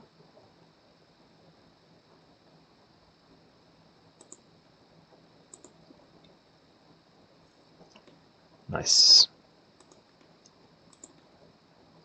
Never punished. So yeah, I will go back and look at whether I punted that by not just taking the Chrysalis, and I'll be back with the conclusion of this thrilling tale. Just piping back in to look at this situation again and whether I could have taken the Chrysalis.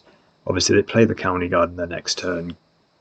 County Garden, Swamp, play Brood Scale, Mountain, Treasure, adapt it, so that gives them 2 plant tokens and the spawn to block with.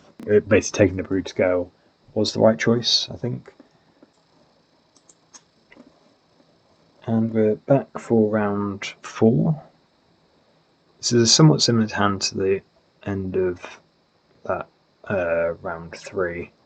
I think this is a bit slower, but we are on the draw, so we've got 2 shots drawing a land. I'm going to keep. Brent's kept 7.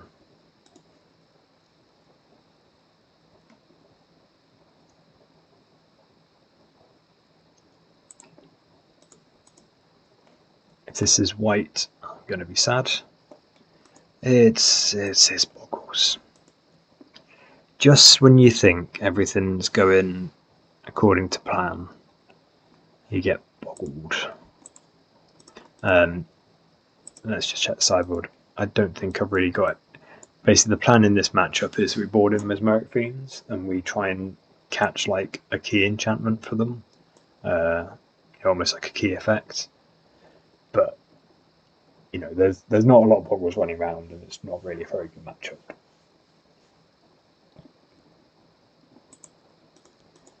So one of those, you just hope we don't run into it.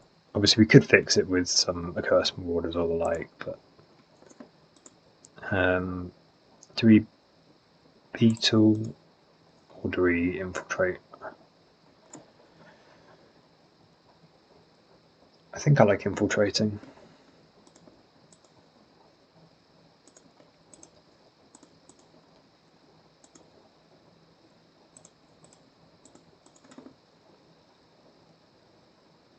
So opponent's only got 2 mana at the minute, and 3 is the kind of key break point for Ancestral Mask and Armadillo Cloak. Obviously, Ethereal Armor and so on. They can make this huge, but they can't make it either super huge or give it Trample and Lifelink, which are the 2 that we're most concerned about. If they take a land, that's a bad sign, implying that they have, one of those 2 big enchantments in their hand. If they take an Ethereal Armor, it's going to be huge, but hope, you know, we stand some chance of outgrowing it. And they take the Armadillo Cloak. That's just an interesting kind of in between their one turn of having the 3 mana. They take the Ethereal Armor. I think. Oh, and they had another land, so they must have drawn this turn. So this is going to be huge now, which is a problem. And again, if they have a trample effect, that's bad news for us. So let's play Beetle, play Link Breaker,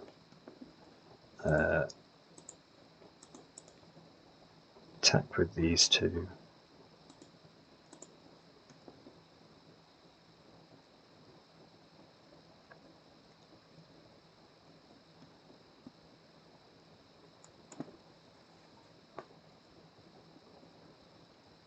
We'll sack if they block. Will we sack if they don't block?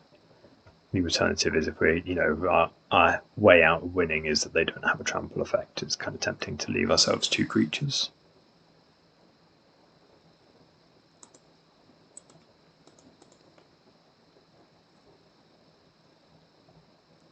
So no trample effects, pretty please. Or vigilance. Vigilance is also pretty bad for us.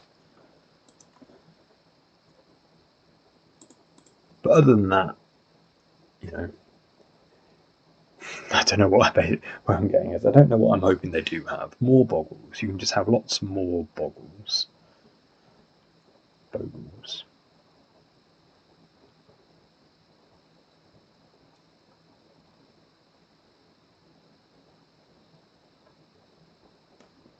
Let's get rid of the sideboard. We don't need that. So vigilance. They now have an 8/8. And another Bogle.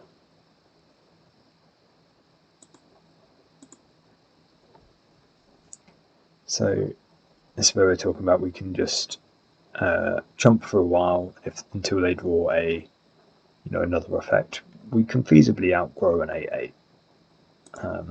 Not necessarily too quickly, but we've got the Reaping the Graves to allow us to do it.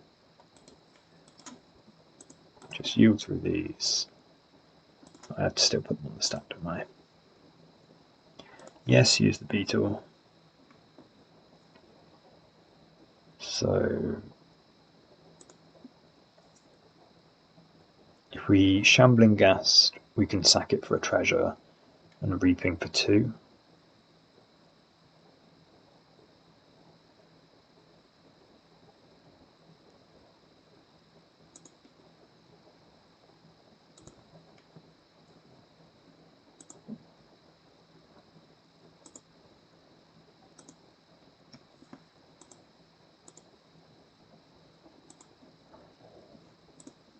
Always yield, always yes, always yield, always yield, always yield. Play Reaping the Graves, get back these 2.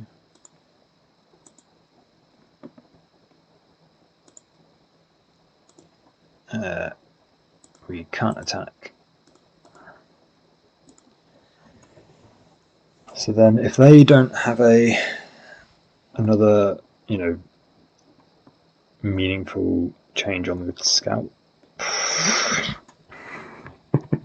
Wishful thinking, right?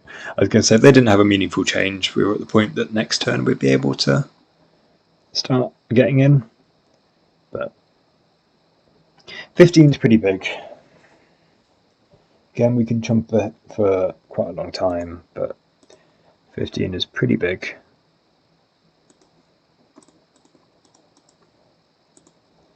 I would recommend skipping to the end of this game if you are not interested. Oh, I forgot to sacrifice it. That was so bad.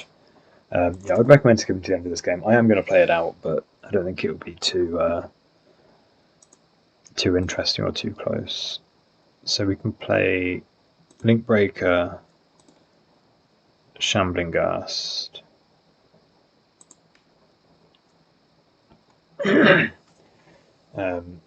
guess we can play the feeder, but if we do, we can't reap just yet.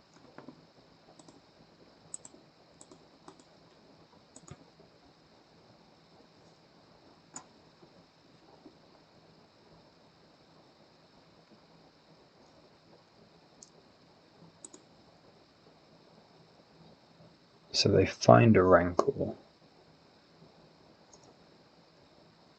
I think that'll do it.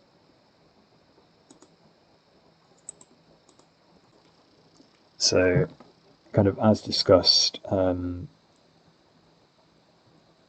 really the only cards we have that are relevant are Mesmeric Fiend. We can cut the snuff out. So we are on the play. So this hand doesn't do anything, but if we draw a Mesmeric Fiend, we've got... Sorry, it doesn't do anything specific to this matchup, but if we draw a Mesmeric Fiend, we've got the feeder already.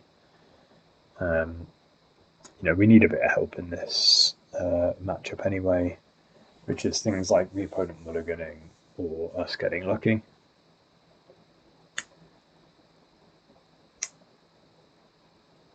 We need other people out there to be the Boggle police.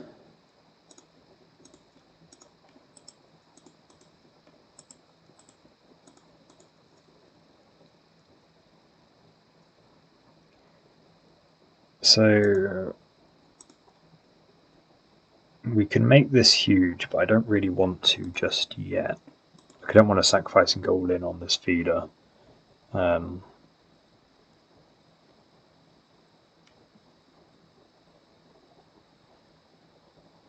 it would be pretty big for a turn 2. We have to make a turn 2 5/5. Then still have the free... no, we wouldn't have the freebooter. If we play the freebooter now, we can dispute and link breaker next turn.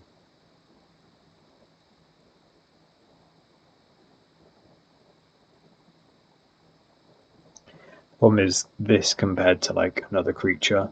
I'd prefer to try and grow a Mortician Beetle or a Mortician Beetle or the Infiltrator over the feeder. You can't block and can't kind of move our counters around. Maybe this is a beggars can't be choosers situation. So let's sack here.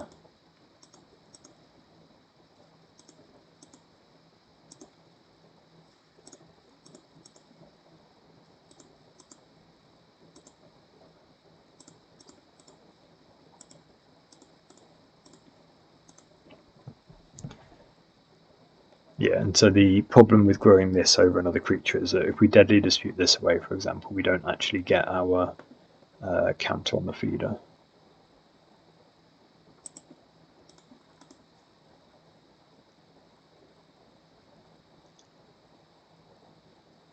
I guess we can play the freebooter, sack it for a treasure, and then sack the treasure for the dispute.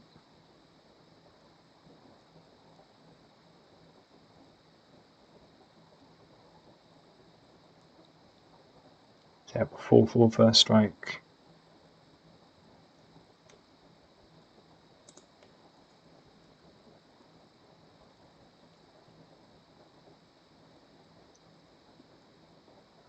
So if I do Beetle, freebooter and sack the Vault, that puts us off of having access to or the mana available for Reaping the Graves. Oh no, we make a treasure back. Yeah, it's the most aggressive line.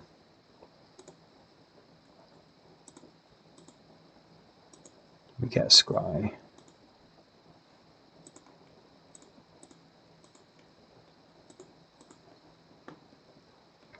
I'm going to keep this on top because it's another 2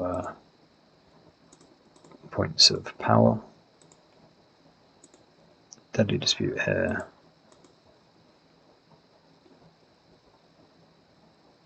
I mean, are we just shambling gasting for a treasure token? Yeah. I think we are just going completely all in. It's kind of, you get quite a lot of different different ways you have to play with this set. You have to be quite flexible. I very rarely do this just completely jam all in.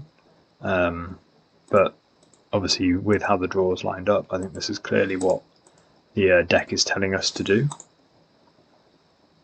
So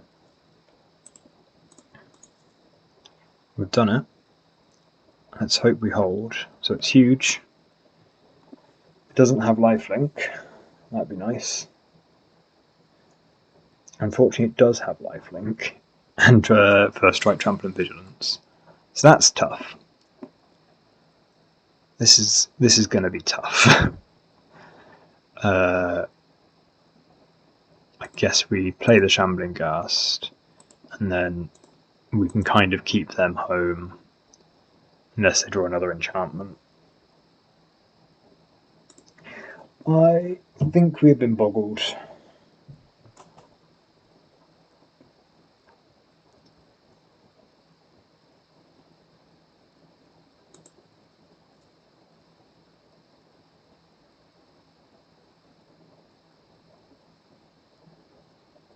It'd be nice if they attacked.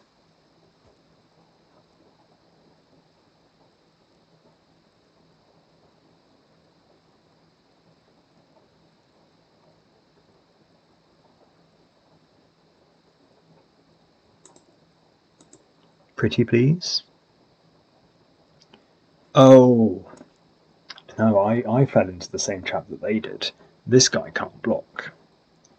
So we were super dead if they attacked. If they, yeah. Shh. Secret between us. So we can village rights here. Again, we don't get the counter if we do that, but I think we have to keep drawing, keep getting through our deck.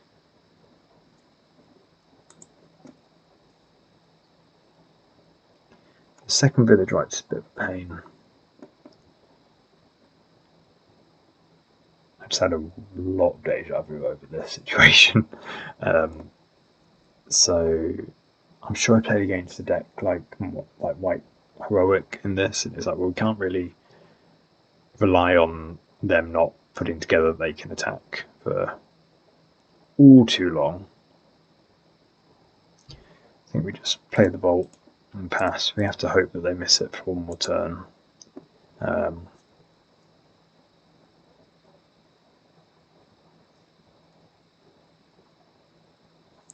That is not missing it. That is just making your creature huge, which, as we all know, should be cheating.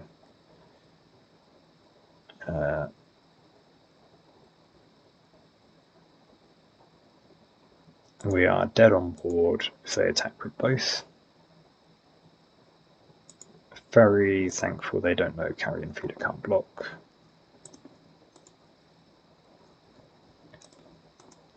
We are verging on, having outs. Whether we do or not is unclear.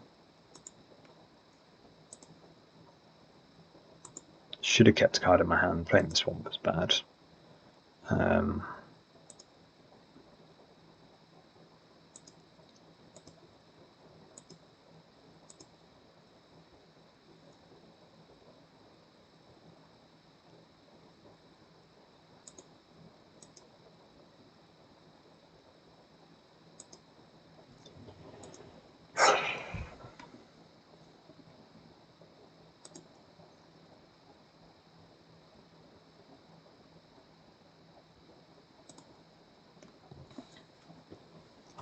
So with the freebooter, we can pump this enough to attack, but then they get to attack back because they can just block with the Bogle.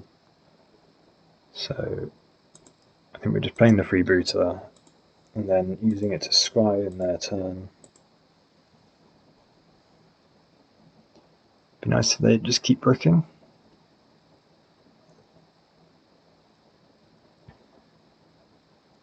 Doesn't feel like this is them bricking. That's not. It's not.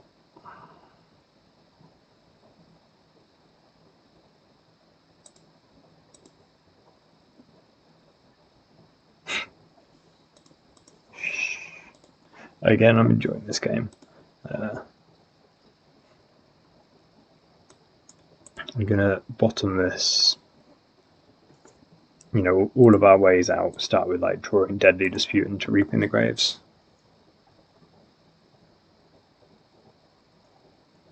or village rights into reaping the graves for that matter.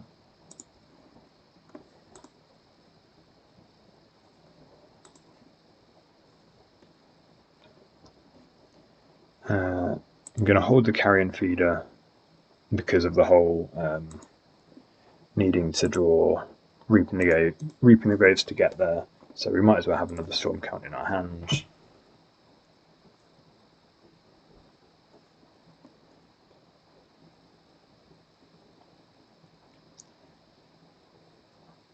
So we basically need to, in order to win, we need to get 2 creatures. I know, because this is first strike as well. So we need to have 2 creatures at 16 power.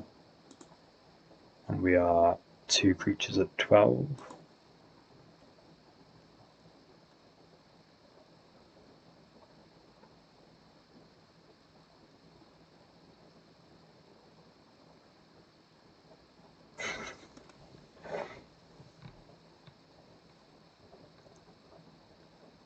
So to survive, we have to block with the Mortician Beetle.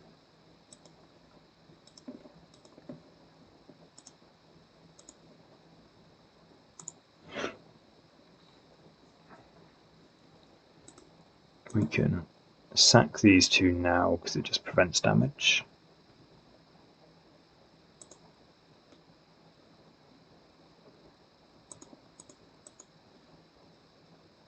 As in, it puts counters on the beetle to prevent damage. Maybe we should hold them back because we need to grow another creature to interact, but obviously I think in reality this game has been over for a while.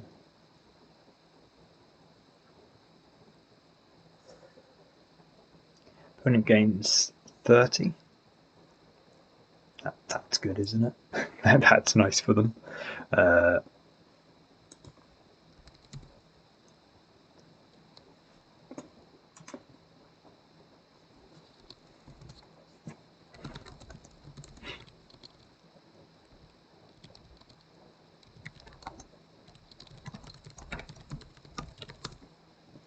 Yep, so we just got boggled. That's a shame.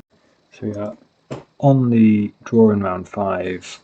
Gonna keep, not fantastic, but plenty reasonable. Shame that they get the village right. Sorry. I'm imagining this is Brood's Cup Wildfire based on that. So let's start on a carrion feeder.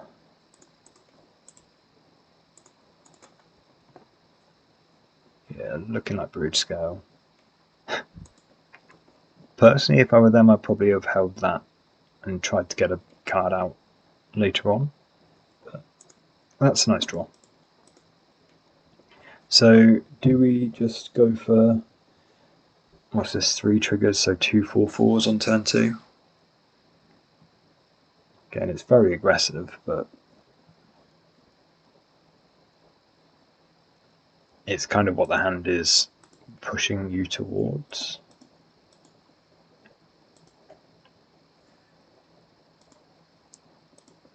There's also, I guess the other option would have been to just have done the Infestation Sage rather than and had the Shaman and Ghast still around, but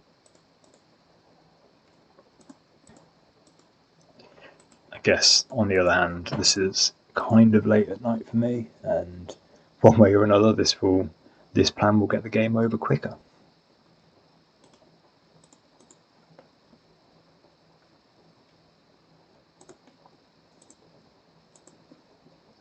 So I'm hoping this isn't a cast down.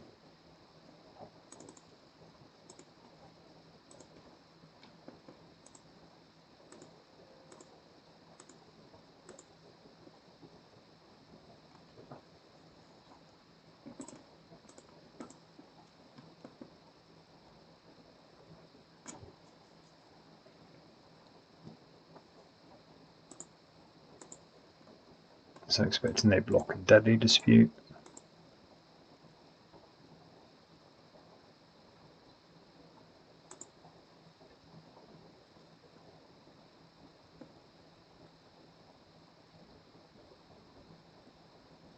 I'd rather Deadly Dispute than Toxin Analysis.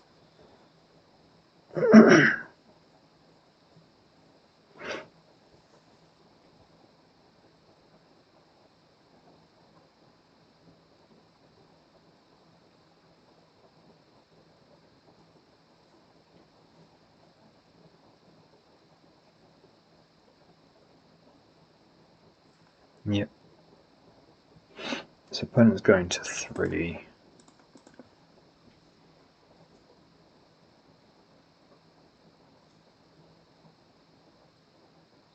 I can yield through. I'm going to keep the card, keep this one in my hand. You know, maybe they'll dress again or something.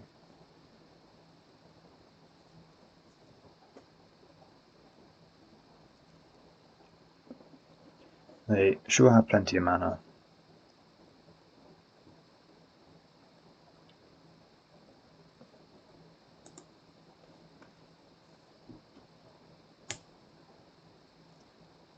Neither the Unexpected Fangs or Swamp were really what we wanted to draw in those 2 turns, but again, we kind of, you know, gave up our agency in terms of how the game will go quite early on. So,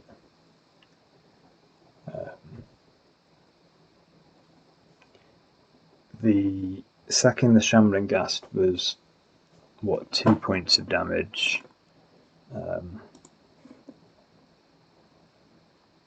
1 point of damage on turn 2, 2 points of damage on turn 3, but allowed them to prevent 6 points of damage on turn 4. So actually, if we'd have kept back the Shambling Ghast to kill their Shambling Ghast, no, they'd have survived on 1 based on the -1/-1 effect.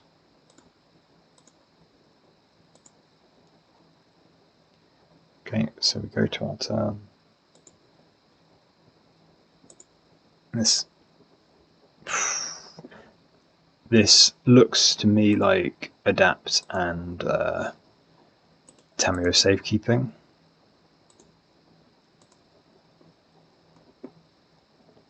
We don't have anything better to do than attack, so that's what we will do. So if they have the Brood Scale, then I guess it wouldn't make sense why they wouldn't play it.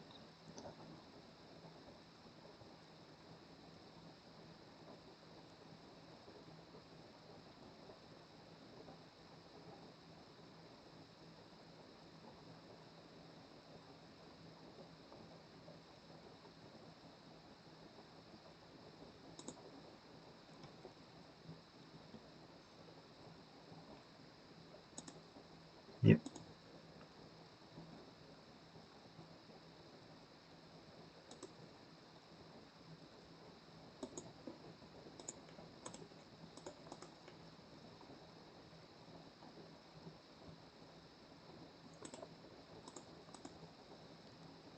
Yeah, if they had the Glee last turn, they could have played it and blocked with an infinite power creature, right? So it doesn't look like they had it.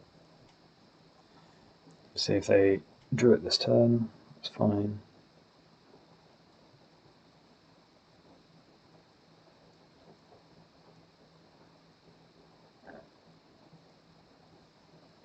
Oh, it's so rough.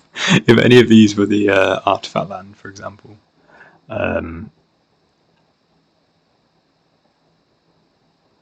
mean, we're attacking.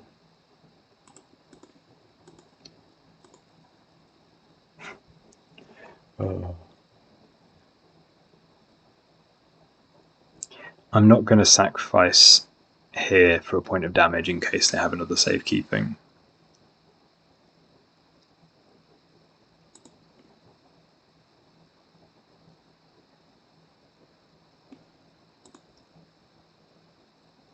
I guess the idea is that if they are out of cards, so if they've not got a creature in play, they're unlikely, and we know they don't have a Glee because they'd have used it.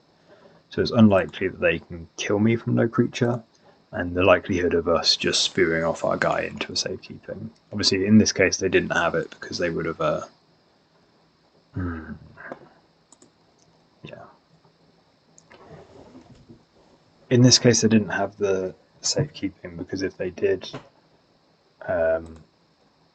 they would have kept their guy around, but obviously we have to act first as it is our turn.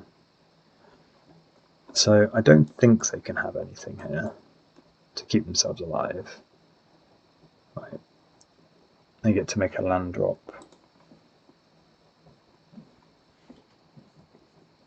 Yeah, they just look at our hand and that'll do. Got there, but boy did that feel like a rough that feel like a rough game. So bring in these 6, and I think I was boarding out the Fangs and then 2 Link Breakers, 2 Freebooters. Again, I quite like my Glee matchup. I at least don't think it's too bad. Whether it's amazing or not, it's not too bad. It's not. I don't think it's much worse than 50. It can't be much worse than 50-50. It's got to be over 50-50. Yeah, a trample effect would make it a lot cozier, but considering we had a very aggressive draw and then just drew complete air. I think we had like 3 draws that basically amounted for a 1/1 counter. 2 lands of dispute. 2 lands of dispute we can't cast, and a 1/1 counter. So that's very much.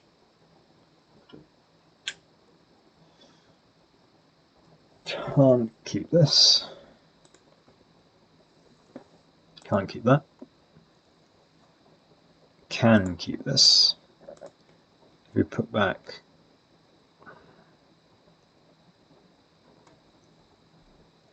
Do we put back another swamp and just keep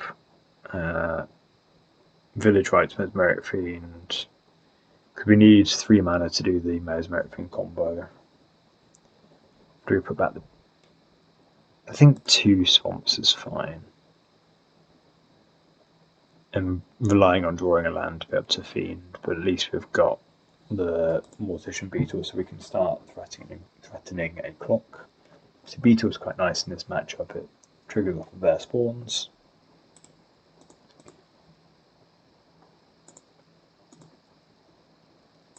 Play the Beetle.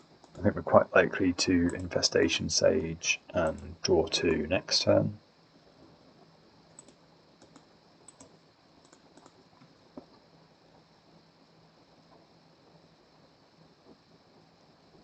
So 2 Glees, a Mesmeric Fiend, a Garden.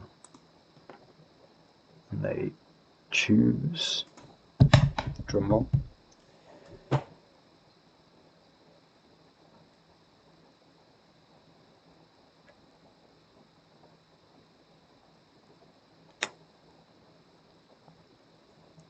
They choose the County Garden. It's interesting. So we've now drawn the Village Rites to go with the Mesmeric Fiend, so I think we just don't... I don't think we sack the Sage. We can hold it up. If they try and Shambling cast us, then we can do it, but otherwise this seems okay. If they duress us, obviously we can sack.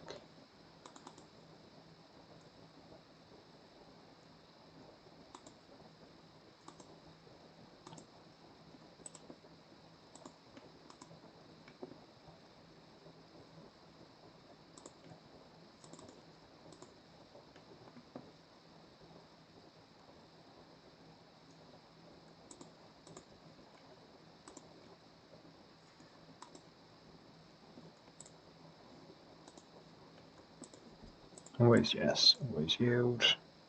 Draw 2. They're pretty nice cards. And then taking the Deadly Dispute's tempting, but having them have to try and find the 4th Glee somewhere in their deck's also pretty appealing.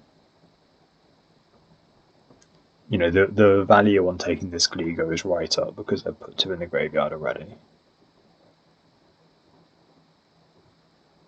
But if we take the Dispute, the hand doesn't do anything. Oh, yeah, it's got to be the Glee.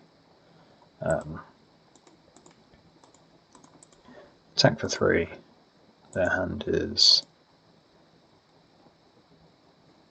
Oh, I got rid of an extra Twisted Landscape.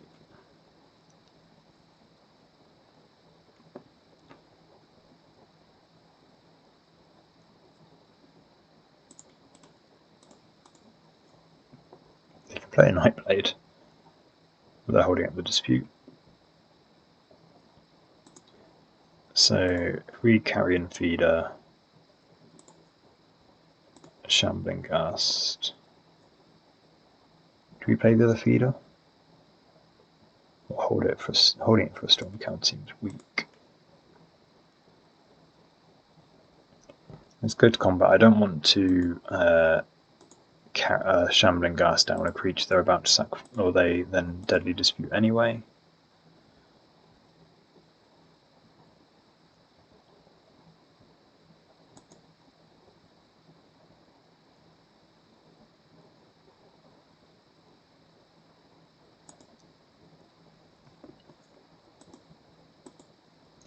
Don't mind taking the opportunity to kill.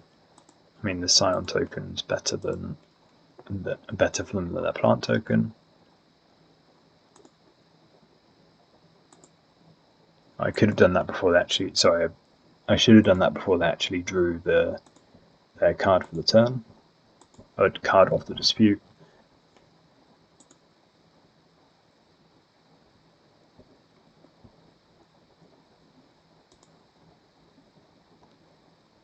So they put all their Glees in the graveyard, then they try to put all their Brood Scales in the graveyard. That's just funny. Or at least funny to me.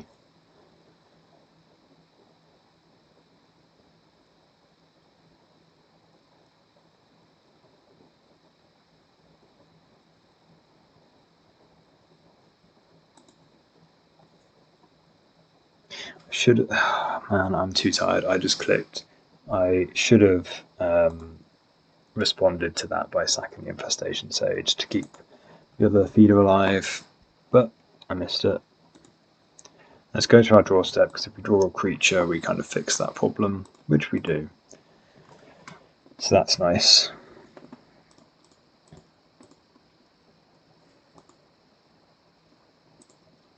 Having the creature means they can't respond to us sacking this Sage by killing this feeder.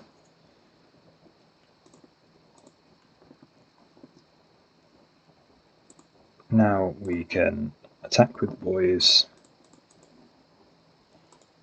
I'm going to find it quite hard not to sack the Infestation Sage here.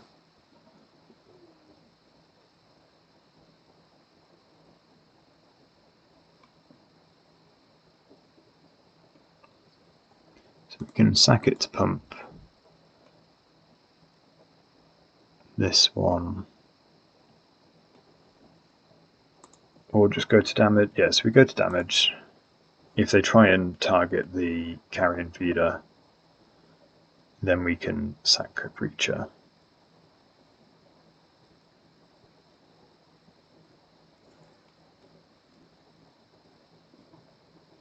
They make a treasure.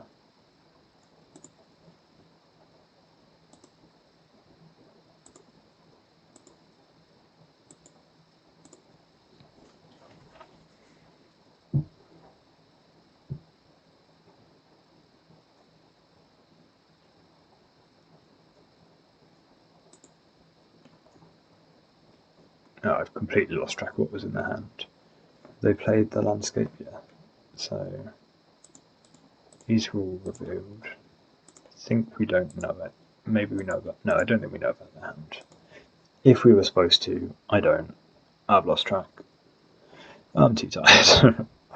But again, I guess I'm coming back to. We know we've got rid of 3 of the Glees. And Witness would obviously be problematic.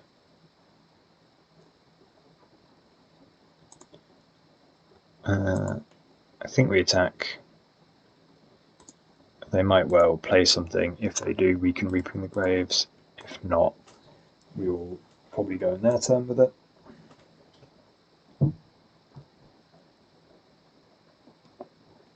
Does this adapt? Yep.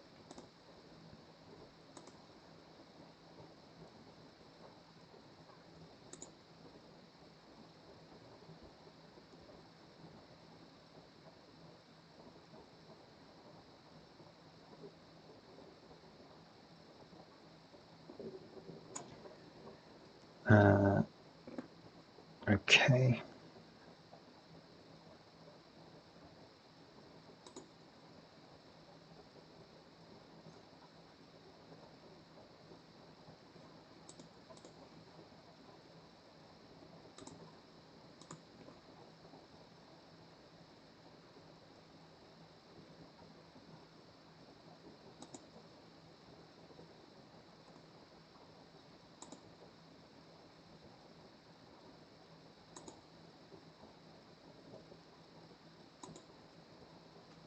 So I think they're more likely to they're more likely to play more than one spell in their next turn. So holding this off gives us a chance to return more creatures. Obviously, the Mesmeric Fiend is the tasty one in here.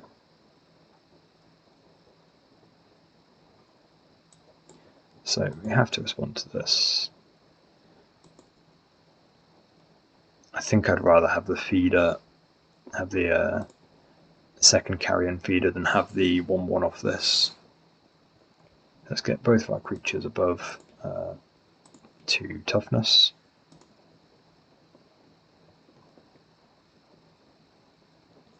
We are removing our untapped blocker, but obviously if they have the infinite combo, the Nightblade kills us anyway. Drowning Sorrows, Drowning Sorrow Breath Weapon, they're really not great against us.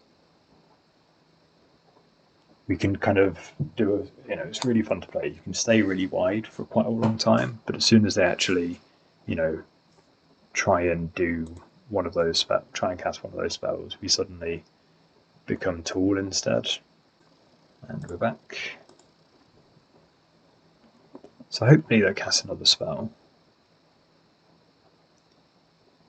Instead, we're just on a sad Reaping the Graves for 2. So we'll take a Mesmeric Fiend and is it just an Infestation Sage? Or Ghast? Ghast can mop up, 0/1 creatures, which seem pretty good at this point. They are fetching. Don't think that's going to be anything relevant. Yeah, that's right, obviously.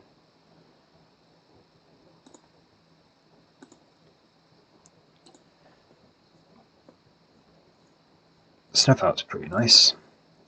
So play Mesmeric Fiend. In response to the trigger, sack Mesmeric Fiend.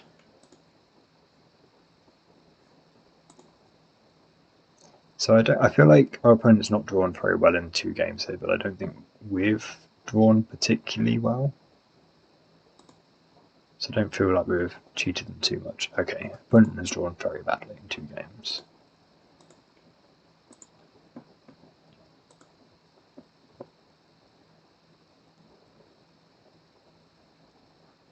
And then the Ghast should do it.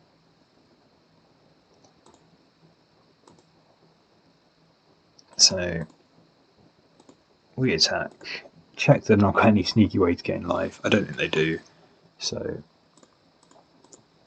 sack the Shambling Ghast, make a treasure.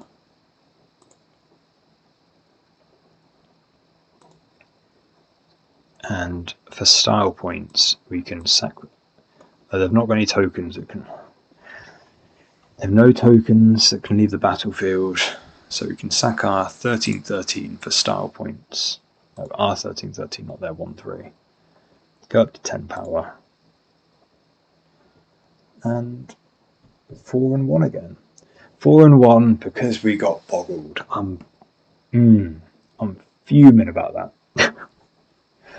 If we could have just played, a nice, honest game of Magic against another deck. I'm grinning as I say this, by the way. Yeah, we could have had our other 5/0, but